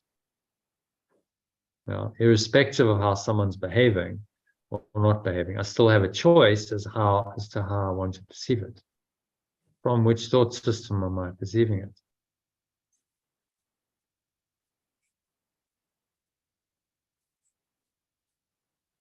Any other thoughts on that? No, that's very clear. Okay, so yet think on this. Yet think on this and learn the cause of faithlessness. And then we say, yet I consider this. Yet I consider this and learn the cause of faithlessness. I think I hold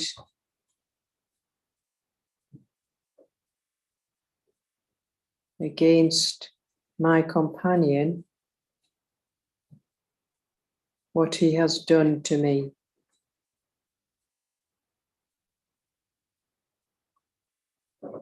But what I really blame him for is what I did to him.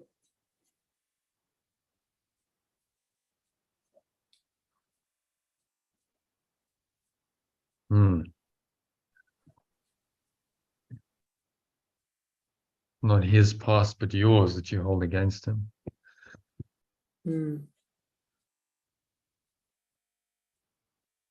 Right. It is not his past, but mine, that I hold against him. And I lack faith in him because of what I am or was, of what I was. So kind of like, what's he saying here? I'm really seeing this person from my own past conditioned state, based on past conditioning, see? In other words, the ego. And I'm still perceiving them in that light, from that awareness, rather than from pure formless awareness of perfect love. So it's really not their past, but my past that I hold against them, because I'm perceiving everything from my past conditioning.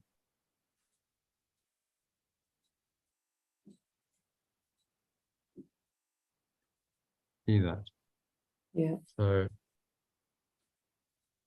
the past is really influencing all of my decisions, my actions. And it's really me, it's my own self-concept that's coming in here to interfere in pure formless awareness of perfect love.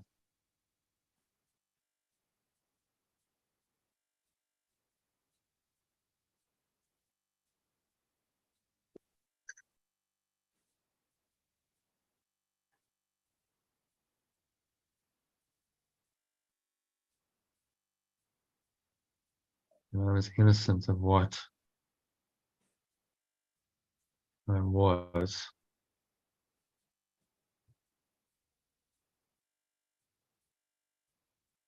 Sorry, where am I? So it's not his past, but mine that I hold against him, and I lack faith in him because of what I was. Number 5. Yeah, I'm as innocent. Right. Yet I am as innocent of what I was as he is.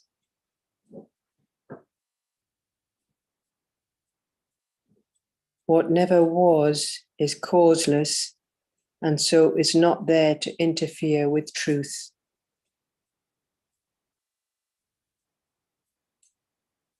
There is no cause for faithfulness, but there is cause for faith.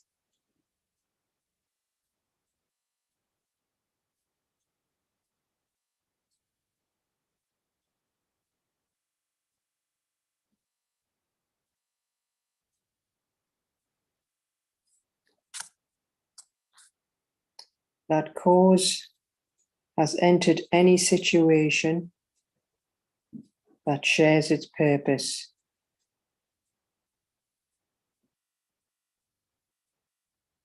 The awareness of truth shines from the center of the situation and touches everyone to whom the situation's purpose calls. It calls to everyone. There is no situation that does not involve my whole relationship in every aspect and complete in every part. I cannot leave anything of myself outside it and remain wholly aware in this situation.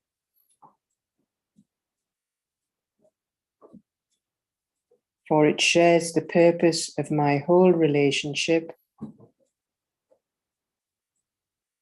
and derives its meaning from it.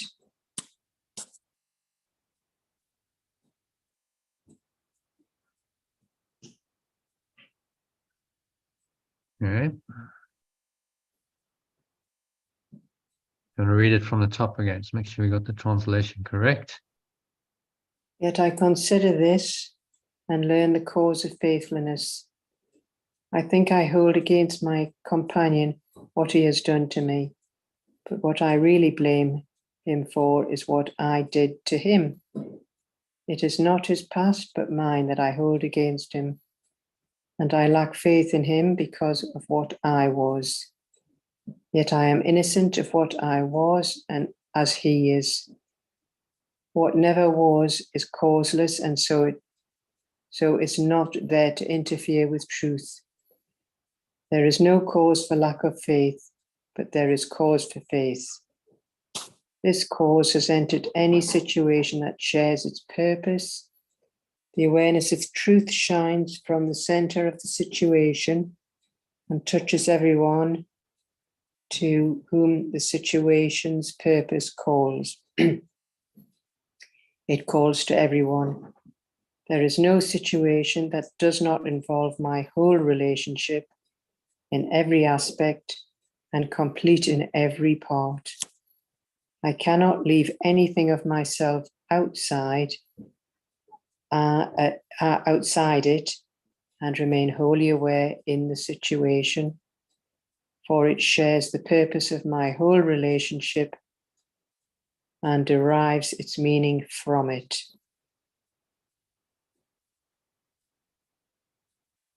Okay, so what's he saying here? Well, it's back to this faith, isn't it? Faith. So whatever he's done or I've done, which, well, we've put our lack of faith in the past, from the past. But I am innocent of what I was and what he was. But there's no cause for lack of faith. because it's cause for faith, yeah. Gosh, there's a lot about faith here, isn't there? Yeah. Faith in the truth. Yeah, faith in the truth, no matter what, and whether it's outside. I cannot leave anything of myself outside it and remain wholly aware in the situation. That bit at the end, not sure what that exactly means. What? I cannot leave anything of myself outside it, outside the truth.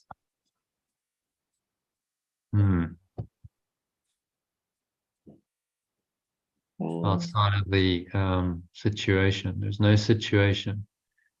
Does not involve my whole relationship in every aspect and complete in every part.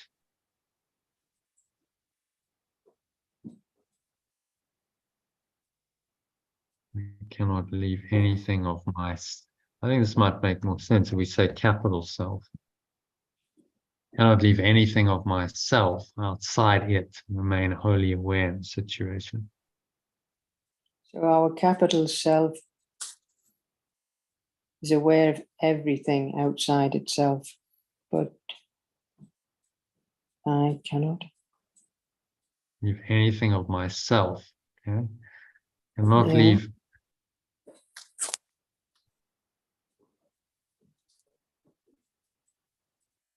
Let me just clarify. I cannot leave myself outside of it. Outside of it. Outside it. Outside it and remain wholly aware in the situation. Okay, maybe that's clearer. Yeah. I cannot leave myself. So myself is my true self, my Christ self, the self that knows that I'm one with God, one with pure formless awareness of perfect love. If I leave it outside of the situation and outside of the relationship and remain wholly aware, I can't do that. No, yeah. Self is what allows me to be wholly aware in the situation. So we look at the Holy Trinity, you see that quite clearly. You've got the self as kind of the intermediary. You've got pure formless awareness of perfect love or truth or God, whatever you want to call it, at the top level. So that's level 1, let's call it. Then you've got level 2, which is the level of illusion and time and space and all the things that seem to happen and all experiences that seem to happen in time and space. And then it's just saying there in between those is the Holy Spirit, which is just the remembrance of perfect love. And you've got the true self that does remember perfect love. Right? So it's a derivative, both derived from pure formless awareness of perfect love.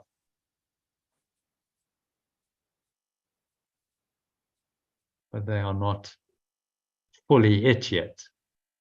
So that's like the Holy Spirit is the memory of it, and the memory of the truth restores your mind to the truth via the true self. So the self is the self that knows that it is one with this. It knows it's pure formless awareness of perfect love and truth, but it can also still perceive in the dream world.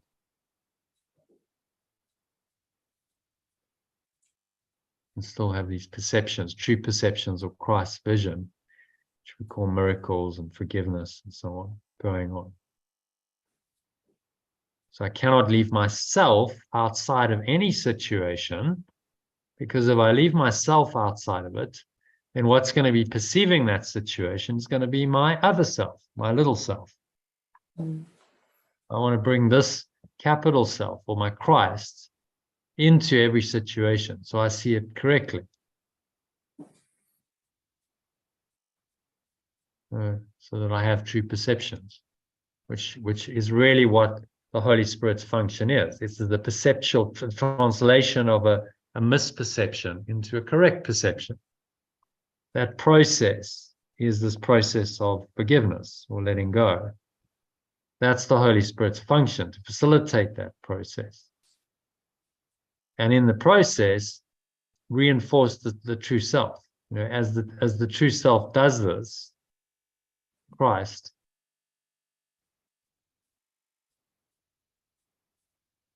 then the healing happens. So you must bring yourself, capital self, into every situation. That's what he's saying. Because the self is the placeholder in this world for pure formless awareness of perfect love. Right? It knows this is its reality, but it can also perceive. That's why it's so useful. See, as an intermediary, it's like the translator of one reality into another.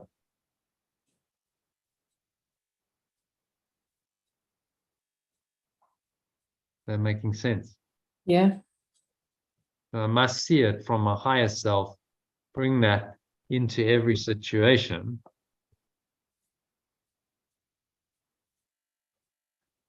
I can't leave myself out of it. Otherwise, what I'm leaving out is the truth. And the illusion, the ego's faithlessness, must then come in and work. Because here's the thing, we must always interpret from one perspective or another. You can't not perceive and not interpret in this world. And there's two ways of doing it, and only two.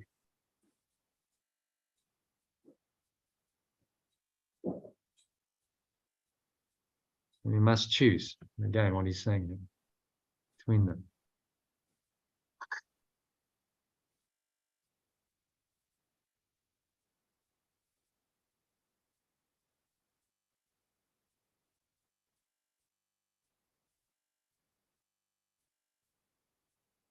And my whole relationship is the healed relationship. We should change that. Not involve my whole relationship in every aspect and complete in every part.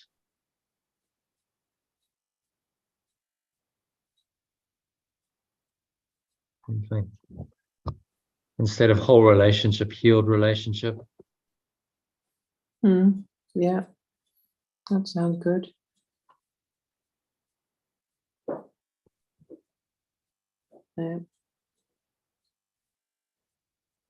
Whole and healed are the same root word.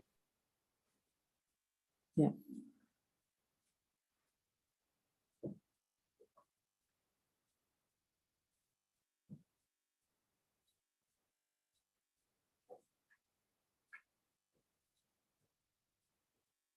Okay, so what's he saying there? You want to summarize that in your own words?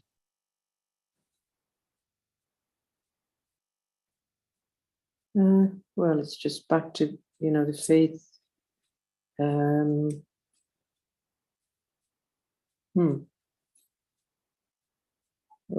My mind's gone blank here. Sorry.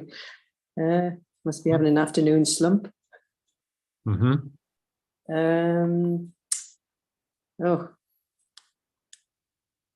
Well, it's just getting back into this true self. And when we've got lack of faith, then we can't touch this area that really is truly us and belongs to us. And it's all about the faith. And for it, we look at our companions not from the past, but from this level of true awareness. And the purpose is to share in healed relationships. Yeah, I'm just trying to, I've got this all mixed up. Is that those last ones that are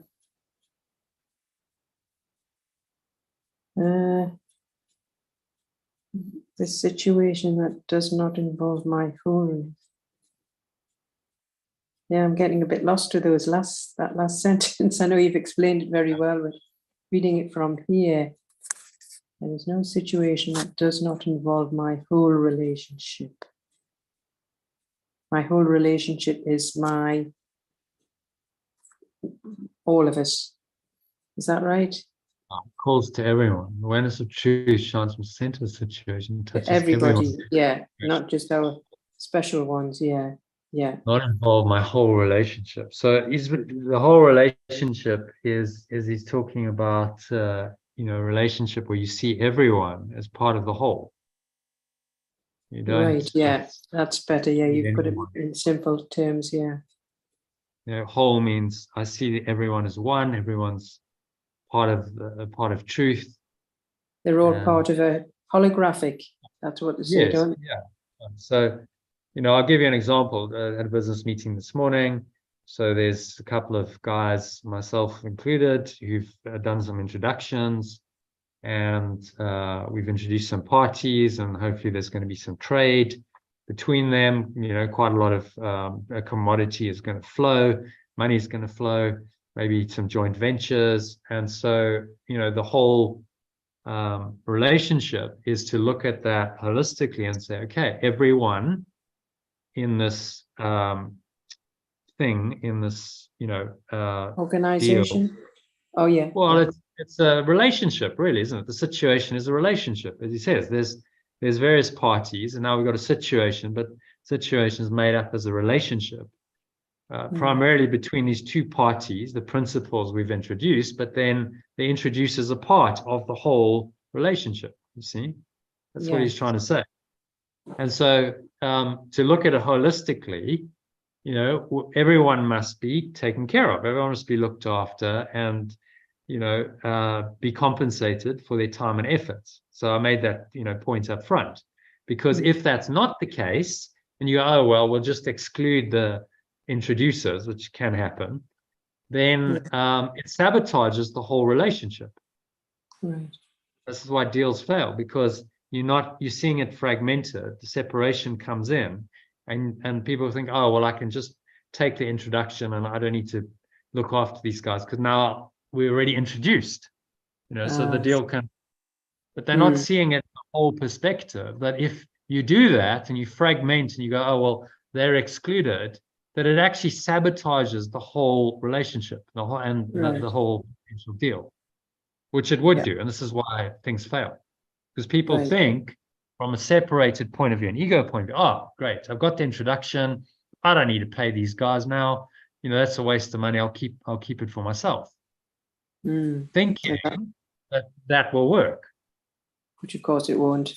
No, it won't work, because the relationship then gets sabotaged. If you start souring the waters, and the introducers get shafted and feel hardly done by, then you don't think that's going to have an effect on the primary relationship of the principles. Of course it is, because those introducers are influential, and they're going to say, hang on, I haven't been looked after. If he doesn't look after me, what do you think he's going to do to you? He's going to screw you too, isn't he? Yeah, right. So there's an example in business, of how this could apply. It's like, okay, actually, practically, yes, in that situation. So if the principles are wise, they'll go, okay, we need to look at it from a holistic perspective. Everyone needs to be looked after, fairly taken care of, and then the relationship will blossom, and this could become an ongoing thing, and it can develop, it can flower, because unity is the principle behind it. If you indulge in separation, then you sabotage it. And people who are wise understand that, and those who are not wise go, oh, I can get something more out of this temporarily. Greed says, oh, I can get more, but actually they get less or nothing, because the whole thing just blows apart. And then no one, if there's no relationship, then no trade happens and no commerce flows. So if you think about it, from a business perspective, it's quite interesting, because unity is really at the core of every business dealing, isn't it? Yeah. Without trust, there's no business. You must have a form of trust in order to deal with anyone. Yeah. And so trust is foundational to any so-called commercial relationship transaction happening. There needs to Well, be you see, a trust. yeah, I can see, like, for example, the hotel I went to 2 or 3 weeks ago, you could see that was in unity. They were, the staff were just marvelous because they were all in unity. They were having staff meetings, and watching them all do their professional work was really very, yeah, you could see that was this. So they got their culture right. Their culture was one based on unity rather than on separation. Yeah. And that kind of culture works because the whole relationship is being looked after. Okay, so the whole relationship means everyone is part of this. Yeah. In an organization, everyone is part of the whole relationship that forms the organization. You see that? Yeah. And then in turn, us guests were very happy. Yeah. And then that radiates out from the core, a unified core. Obviously, then that radiates to the guests. It has to, because you pick up on that.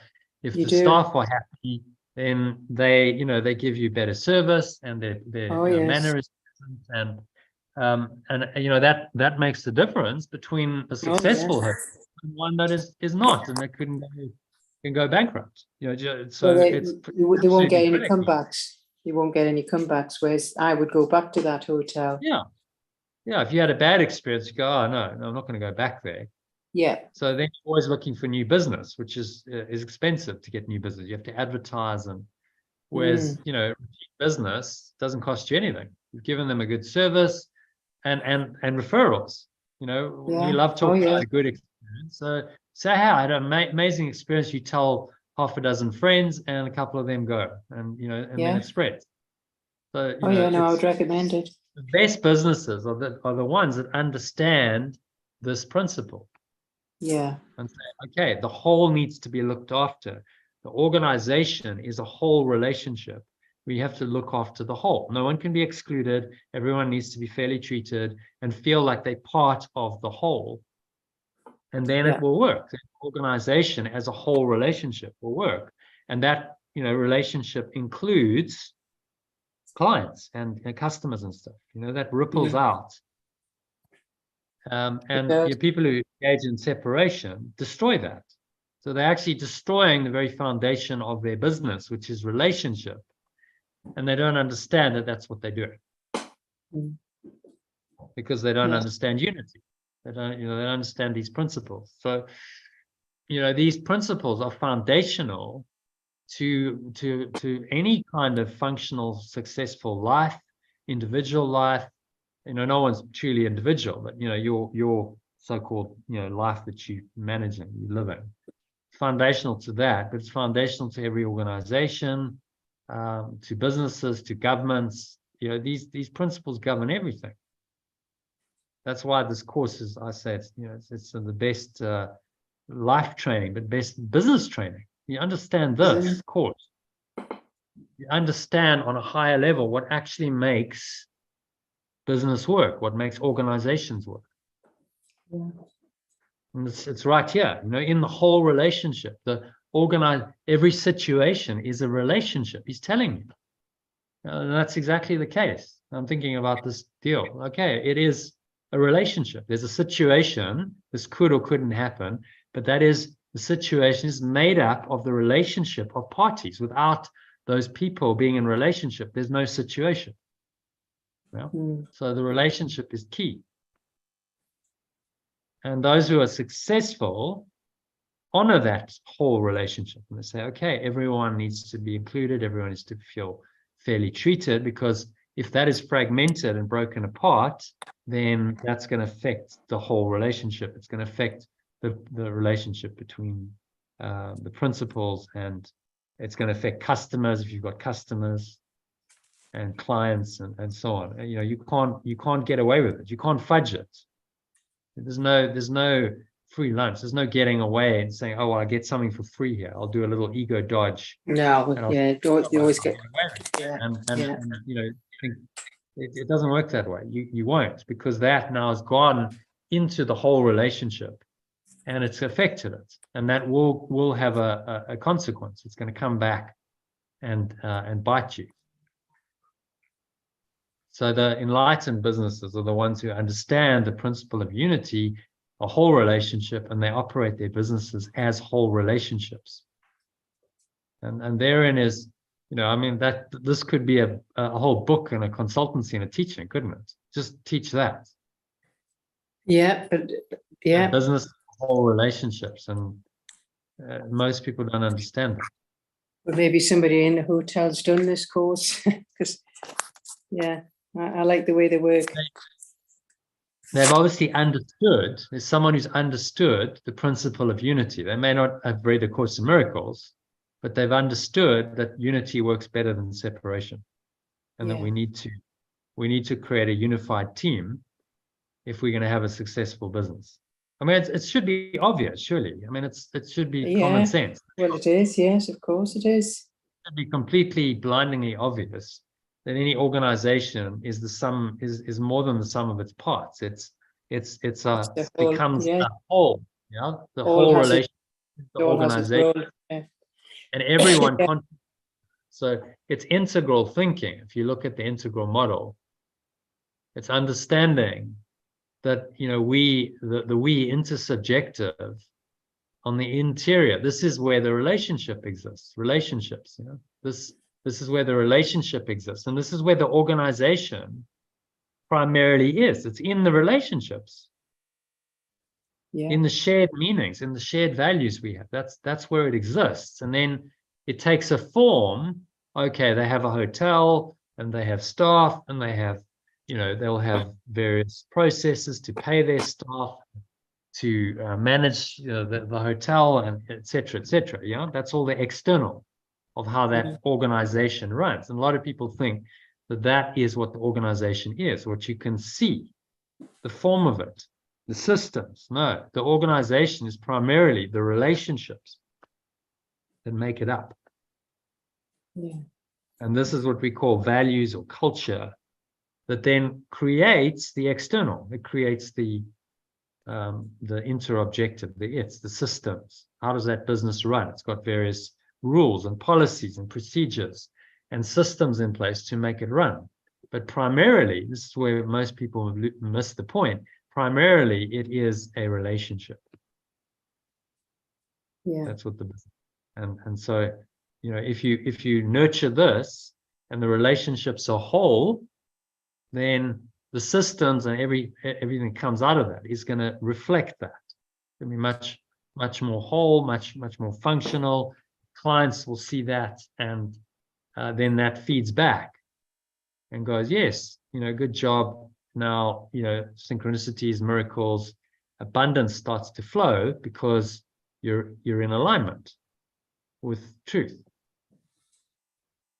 When you're not aligned with truth, then there's a disconnect between this and this. And so the bad organizations are like, they pay lip service to culture and values and meaning. And, it's all separative. And then the systems they create are often unfair. People feel unfairly treated. That radiates out. And eventually that business will probably go under, because it's just, unless it transforms, it's based on untruth, which is not sustainable. Anything based on separation is illusory and is therefore impermanent and subject to change. See? So it's very applicable. Sometimes you just need to give examples, don't you? Because it's like two steps to go. You have to go, okay, how does this actually apply in practice? That's one example in business. It also applies in your relationship with your partner, special relationship. Which is, the whole, to make it whole wouldn't to make it holy. So that it becomes this whole relationship, and you see it, with the other person included in every aspect. You haven't split it apart. It's the same with any, group, a family unit. See the whole. Everyone's part of the whole. Everyone needs to be looked after. Everyone needs to be respected. Yes. That's when healthy relationships that nurture the individuals that are part of them develop. As soon as separation comes in, then it's not whole. and it's fragmented and separative, and that is very destructive. Oh, yeah. It's negative, it's destructive, it destroys value, truth. Truth creates value, because value comes from pure formless awareness of perfect love. And value is in happy experiences. Value lies in happiness, in peace, in love in action. This is valuable in this world. Everything else is not. Yeah. So even if your family aren't happy enough to go along with your pure formless awareness, you can still rise above all of the dysfunction. It's up to me to, by seeing them in their truth. You then have to be the miracle worker who and then sees in the whole turn, the bigger yes, picture, and then and you in don't turn, allow yourself to be sucked into separation. yeah. So that will either it'll turn out where they join me in this awareness, or they just stay where they are in separate self. Yeah, well, you can be a catalyst for other people to join. Oh yes, yeah. Because everyone wants this, and we all want Oh yes, connected, healed relationship. There's a yearning in every heart. We don't like separation, even though we seem to create it. yeah. But really, what makes us feel good is unity. We all want love. So everyone, has a part of them that's going to respond to unconditional love. And if you carry that into every relationship with you, then you become the transformer of all the relationships that you enter into. Right. Shares the purpose of my healed relationship, my whole relationship. And derives its meaning from it. Yeah. So he's making the connection here between a situation and the relationship. And he's saying, really, look at it from an integral perspective. It's coming from here. The meaning is coming from here. True meaning lies in the interior, and then it will be extended out into the form of the relationship. And if I fragment it and I deny the truth, I cannot remain wholly aware in the situation. Then I've gone into illusion.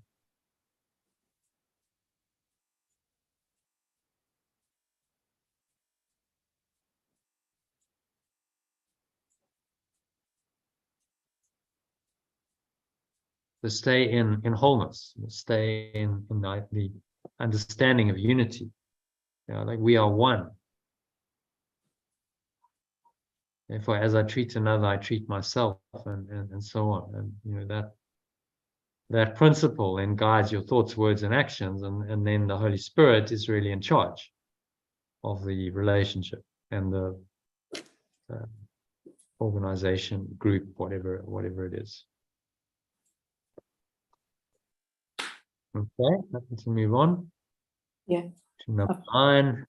Have you got? Could you read this paragraph? Because I've got to quickly just sort the dogs out. Can you? Is that all right? I'll only be 5 minutes. Yeah. Okay. Right. I enter each situation with the faith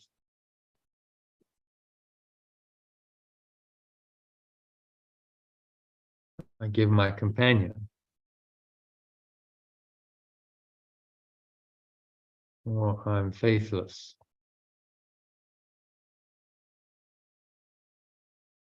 My own relationship.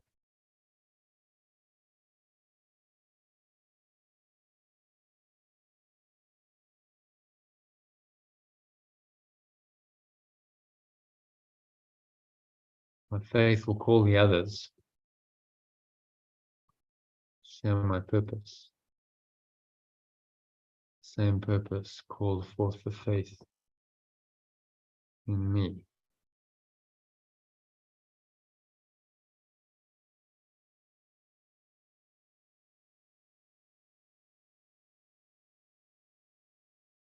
And I will perceive the means I once employed lead me to illusions. Transformed means for truth.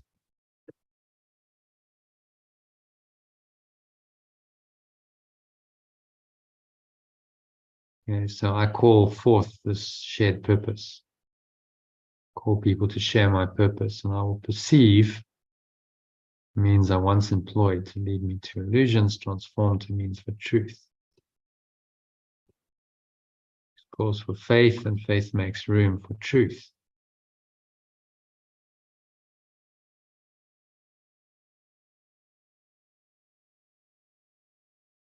Truth calls for this faith. It's asking us to have faith in it, and faith, when we have faith in truth, it makes room for the truth. It allows the truth to enter more and more. We start to perceive that the truth must be true if we allow it. If we want to deny it, then we won't see it. When the remembrance of perfect love, the Holy Spirit changed the purpose of my relationship by exchanging mine for its.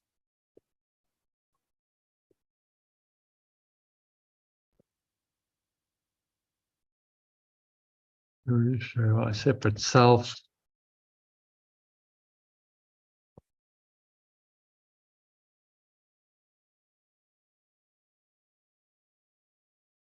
Goal that accepted for the relationship was extended to every situation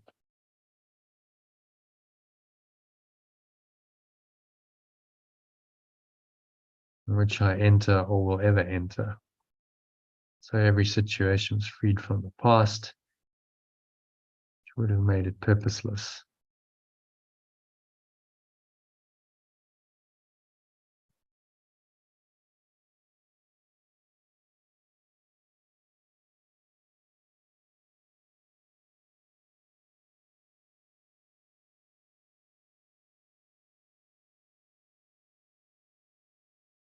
Yeah, so the Holy Spirit corrects retroactively. Every situation was freed from the past.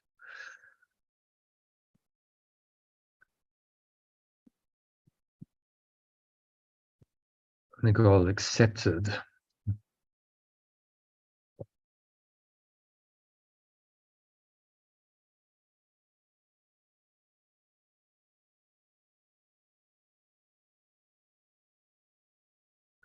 Was extended. Maybe extends might be better.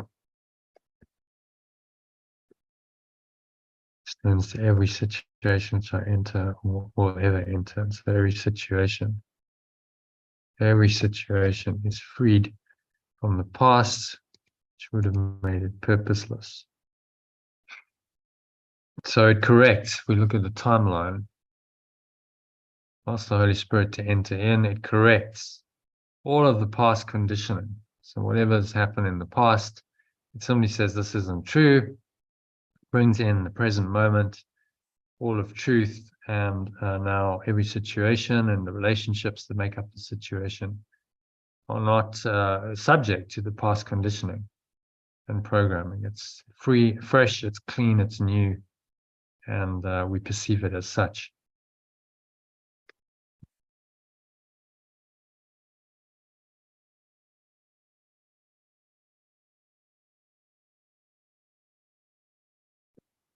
And so it's transformed, and we are transformed, and we live in the holy aware moment, the holy instant, and our relationships are whole because they are not being influenced by the conditioning of the ego.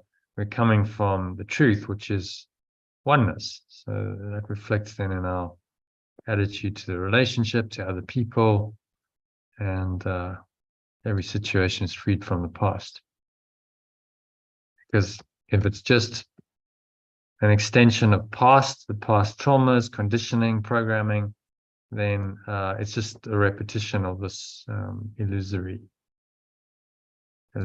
past, which then just continues on and becomes the present and then extends into the future. So we go down the timeline and we have much the same kind of experiences, and eventually we die. I was saying that you can actually fundamentally change it in the moment by moment, by letting go of your misperceptions. Okay. So any comments on that, Elaine? Is that understandable? Just listening, just a couple of minutes. I'm just feeding the cats now. So 2 minutes, yeah, but I was listening in. Yeah, that's understandable. Okay. Does that make sense? Yeah.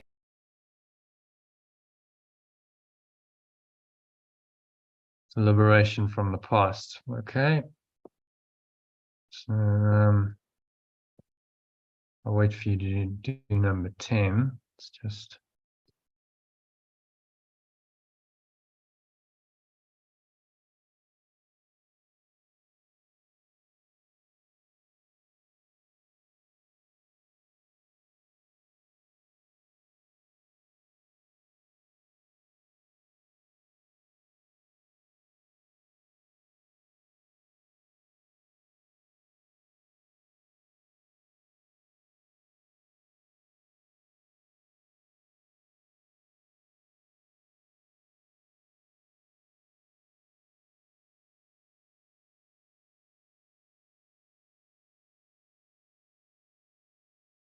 so let me know when you're done.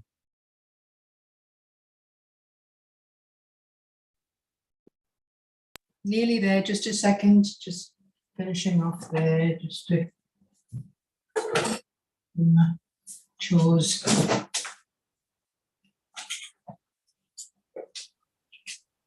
Just got another call at 5, so quite half an hour. Yeah. Just up. Right.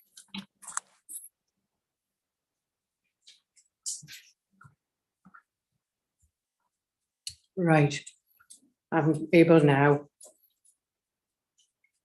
All right. So happy. That's good.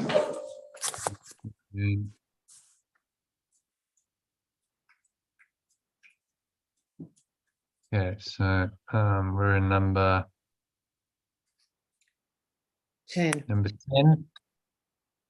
Last one, short one. So if you want to read it. Yeah. No, I call for faith because the remembrance of perfect love that is there with me in every situation. I am no longer wholly insane.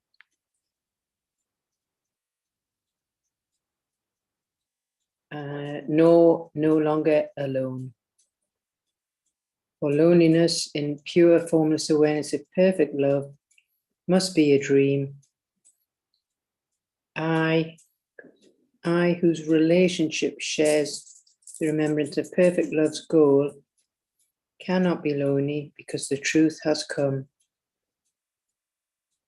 It calls for faith is strong. Its call for faith is strong. Do not use my faithlessness against it,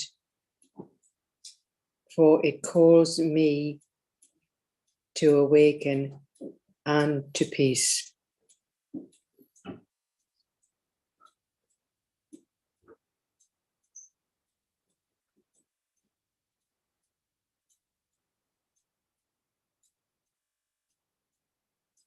Calls you to salvation and peace. Calls you to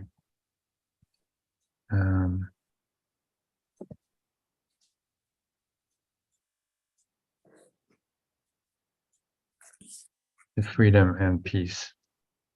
Yeah. There's a bit there, with me in every situation. Is that supposed to be me? Wait, wait. Just read it from the top. Number one, me in every situation. With me in every situation. Yeah. Call for faith because of him who walks with you. You know, remembrance of perfect love is there with me in every situation. Just read the rest and make sure we go to that. Yeah. So I do not use faithlessness against it, for it calls me to freedom and peace. Yeah, I mean from the top. I am no longer wholly insane. Oh, yeah. I am no longer wholly insane, no longer alone. For loneliness in pure formless awareness of perfect love must be a dream. I, whose relationship shares the remembrance of perfect love's goal, cannot be lonely because the truth has come. It calls for faith, is strong. I do not use my faithlessness against it, for it calls me to freedom and peace.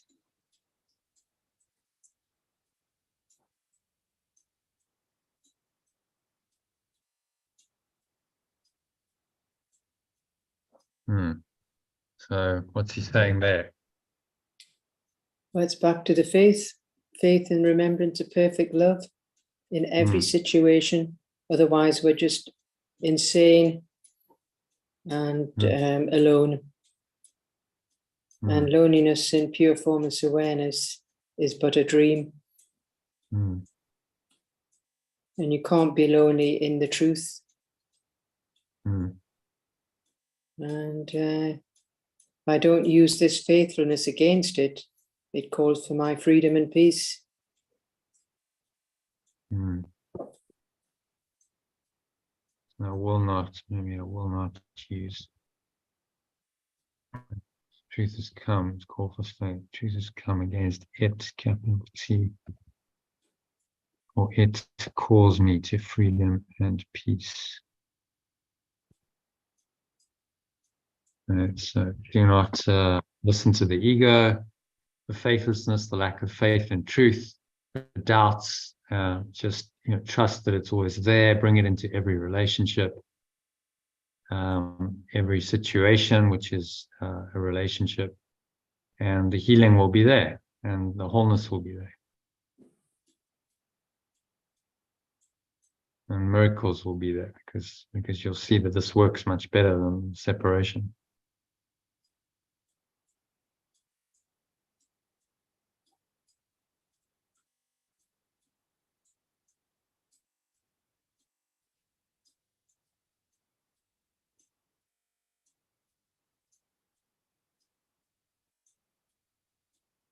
Okay, and then there's the personalized executive summary or the key message. We'll change that too.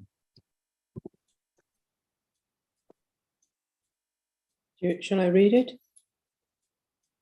Yeah.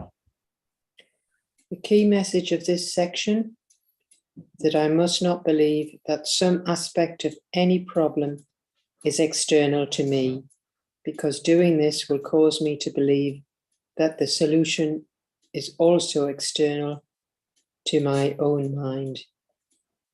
This means I will be believing in illusions and be faithless, rather than having faith only in the truth.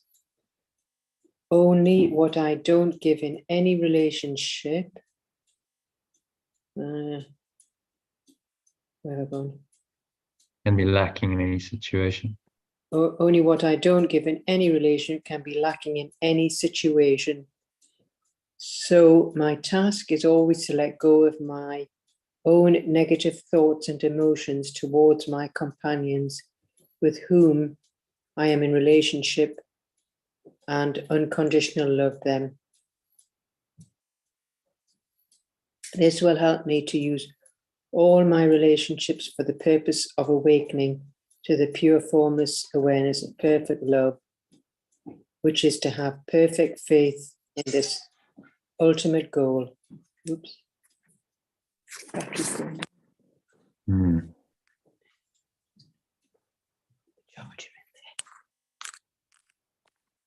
So thoughts on that? Well, that makes it more clear, doesn't it?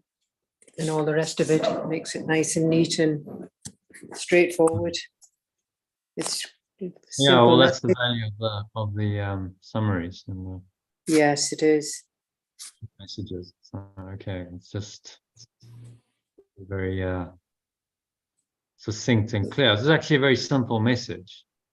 It is. In other words, It's nice. Yeah, but it's, yeah. Of course, remember the process of reading is part of the transformation of mind. Yeah, I know. Yes.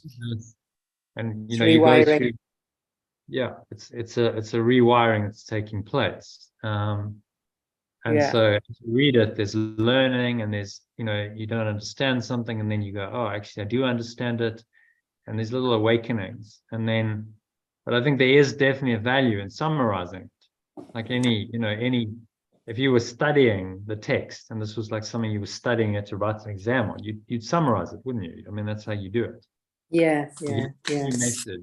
What is the key message stated in normal language, so I can just kind of get what that is, and then download that. So and also if people don't have time to read the whole thing and process it, they can go, okay, let me go to the key message. I read the key message, I spend a couple of minutes on that, and I listen to a meditation based on the key message. Okay, I kind of got it.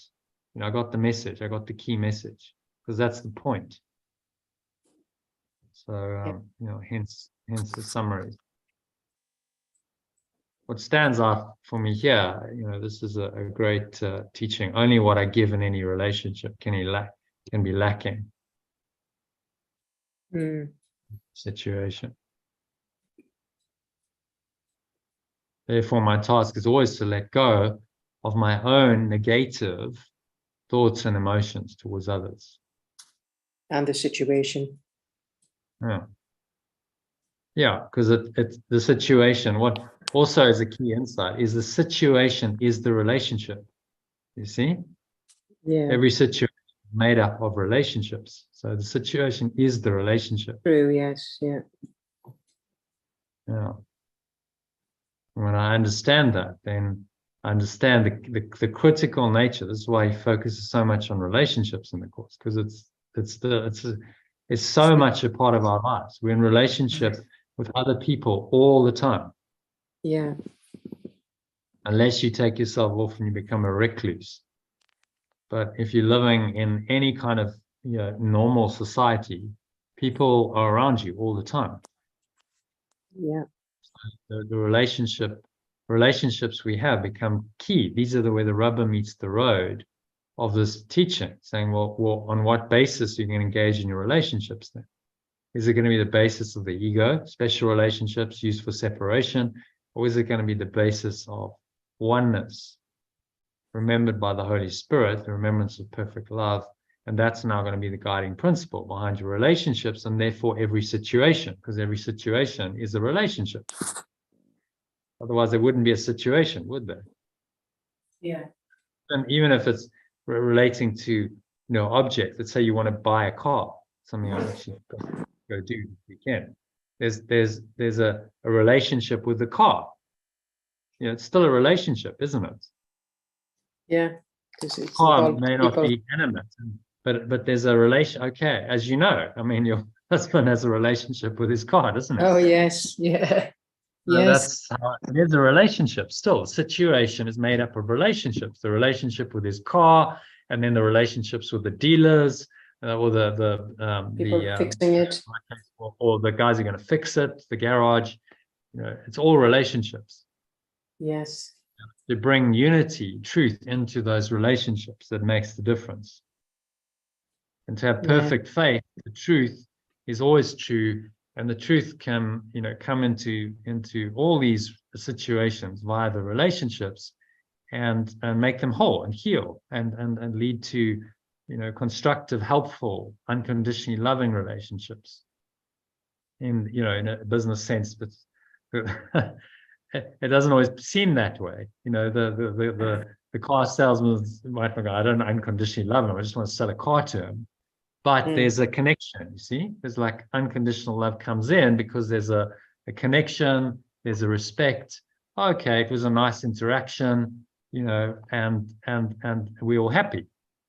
And then I'm a happy customer because I go away and I've got a car, and he's happy because he's made a sale. But more than just like, oh well, I've screwed you. It's like, no, I feel happy because I've delivered a service of value to someone. I need a car. He's helped me to get that. He feels better. I feel better, and the world benefits in general. Yeah. That's the whole relationship. Whereas fragmented relationships are always destructive. So you've got, let's say, a sharp used car salesman. It's like, right, I'm going to sell him a dud. I know that it's a dud. and he's going to have a whole problems, but I want the money, then, that sabotages the whole relationship. And then there's going to be, negative feelings that come from that. Repercussions, yeah. For the person who's been screwed, but also for the person who's doing the dirty stuff, because they will have guilt.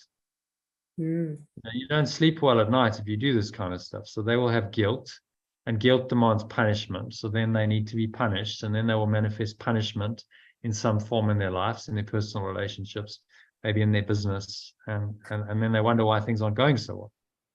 Well, because you set in motion these events, because you behaved in a way that wasn't integrous to truth.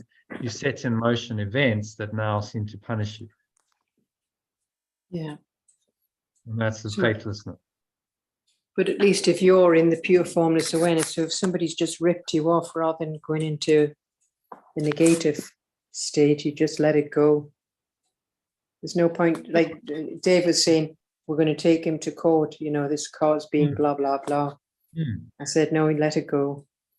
Let it go. I said, can you imagine going to court? I said, it'll take years. I said, you haven't got years left. Yeah, so but that's the ego's mindset. Oh, we want to fight. Yeah. Let's fight, and let's do more separation. More separation is going to solve the problem. More separation is not going to solve the problem. Sometimes you just got to let it go. Unity will solve it. If he lets it go, you might find a genuine solution. His next, whoever comes, might actually solve the problem. Yeah. But you see, you have to understand the bigger picture of truth to do that, don't you? Yeah. Which is where this teaching is, so helpful. So, okay, understand the bigger picture.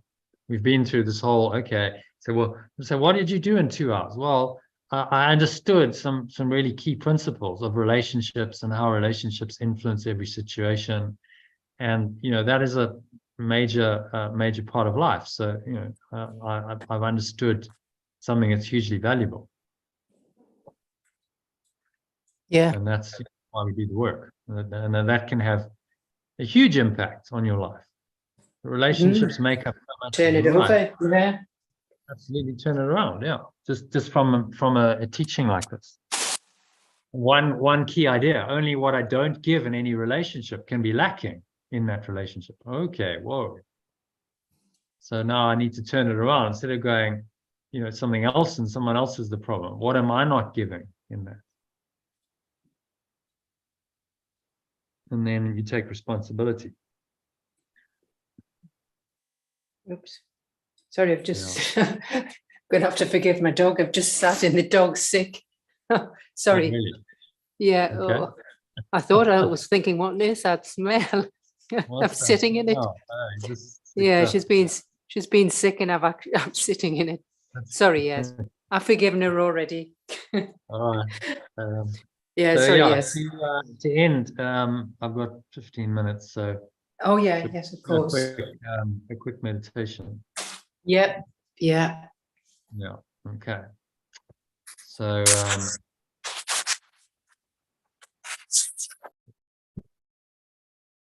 do a med on the personalized summary. So where are we?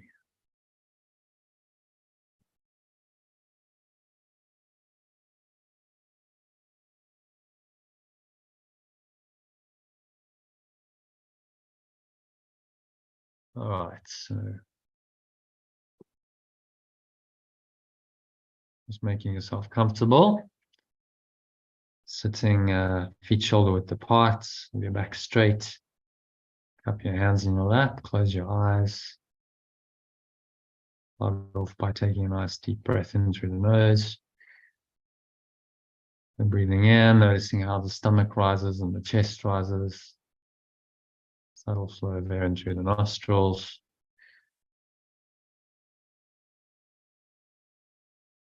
Clenching the sphincter muscle, locking the energy in, pulling the energy up the spine, to your heart center, up into the crown of your head, pausing at the top of the inhale.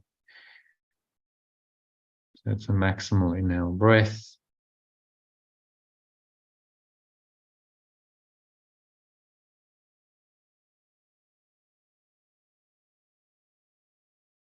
Hold the breath briefly. So just pause and scan your mind. Notice any thoughts and emotions, any related body sensations, particularly related to relationships, any special relationships you have, any areas of conflict, just notice them.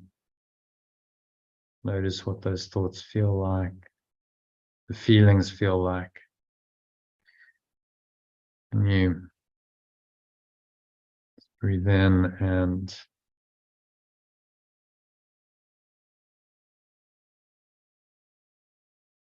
let them all go. Just drop it all as you exhale.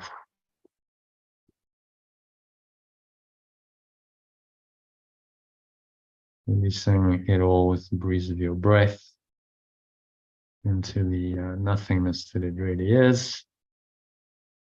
Blowing it away. Reminding yourself that my mind, my true awareness holds only what I think of God. Pure forms of awareness of perfect love. And so in quiet, I receive perfect love's message in this key message of this section. So breathing in again. So as you breathe in, listen, and then as you exhale out through your nose, you're going to speak these words aloud. So say them as affirmations of the truth. And breathing in. Key message of this section is that I must not believe that some aspect of any problem is external to me. Repeat those words as you exhale. I must not believe some aspect of any problem is external to me. Breathing in again.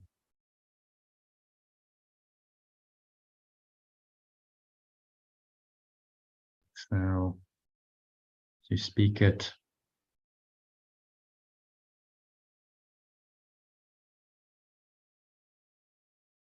Because doing this will cause me to believe that the solution is also external to my own mind. And exhale. Out through the nose. Because doing this will cause me to believe that the solution is also external to my own mind. Inhale. This means I will be believing in illusions.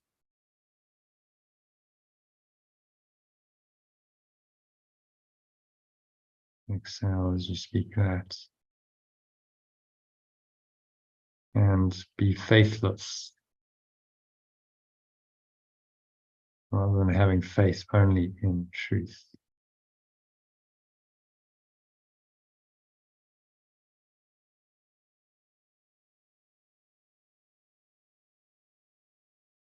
Breathing in again. Only what I don't give in any relationship can be lacking in any situation.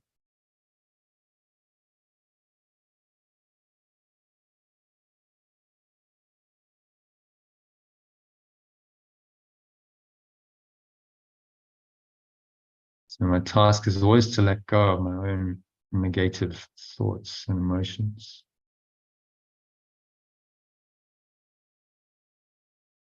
Towards others with whom I'm in a relationship.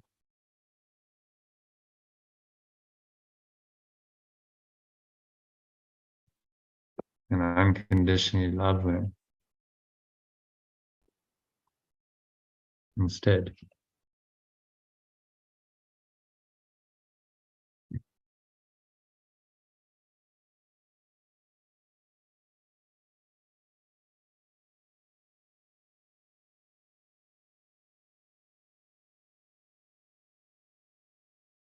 This will help me to use all my relationships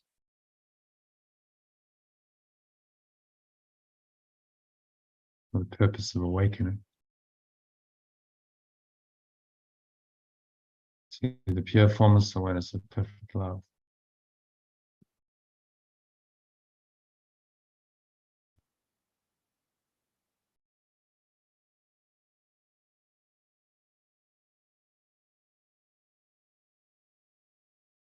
The truth is pure formless awareness, perfect love.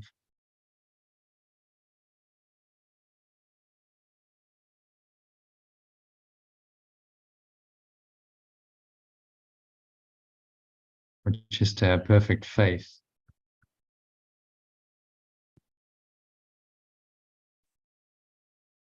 in this ultimate goal of truth.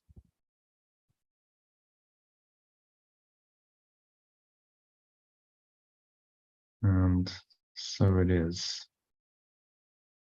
So just take a minute to just feel into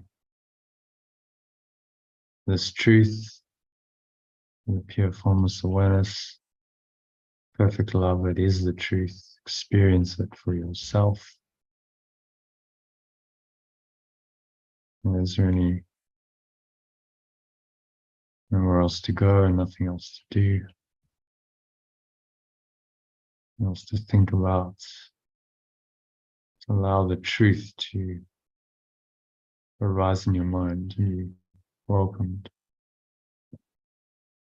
as the Savior it is.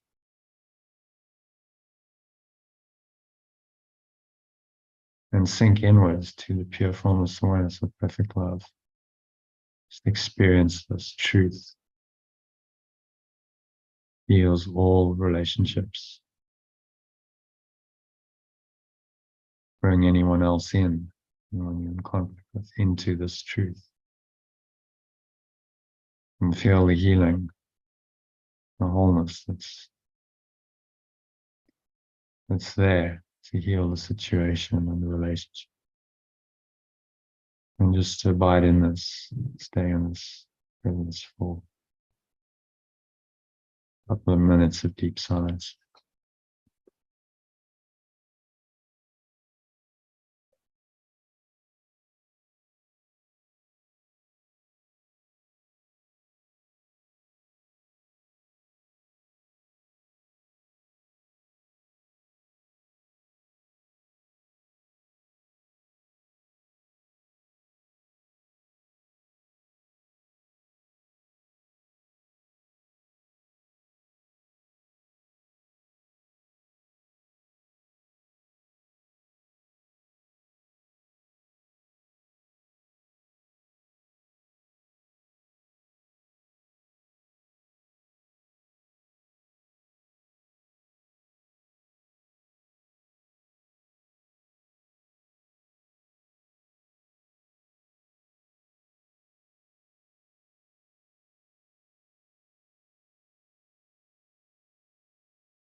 So just gently coming back from this deep state. Some awareness of the body, and the breath, and the senses, and the world. And on the count of 3, you're going to open your eyes. So 1, just breathing in. Noticing how the stomach rises and the chest rises, subtle flow there and through the nostrils. Pause at the top of the inhale. Smile. Scan your mind. Notice any still negative thoughts, questions. Let them all go. Exhale. Blow them all out. The breeze of your breath. And just connect, anchor this this connected, healed state in. And open your eyes. And set the intention to stay in this state for the rest of the afternoon and evening. So that brings us to the end of the meditation and the session, perfectly on time. Hi, Sally. We just finished Hi, our Sally. session. So welcome. Let's just stop that recording. Yeah, thanks, Elaine. Good session. Okay. Right. Yeah. See you next one. Yeah, tomorrow. It's happening tomorrow. It's Thursday.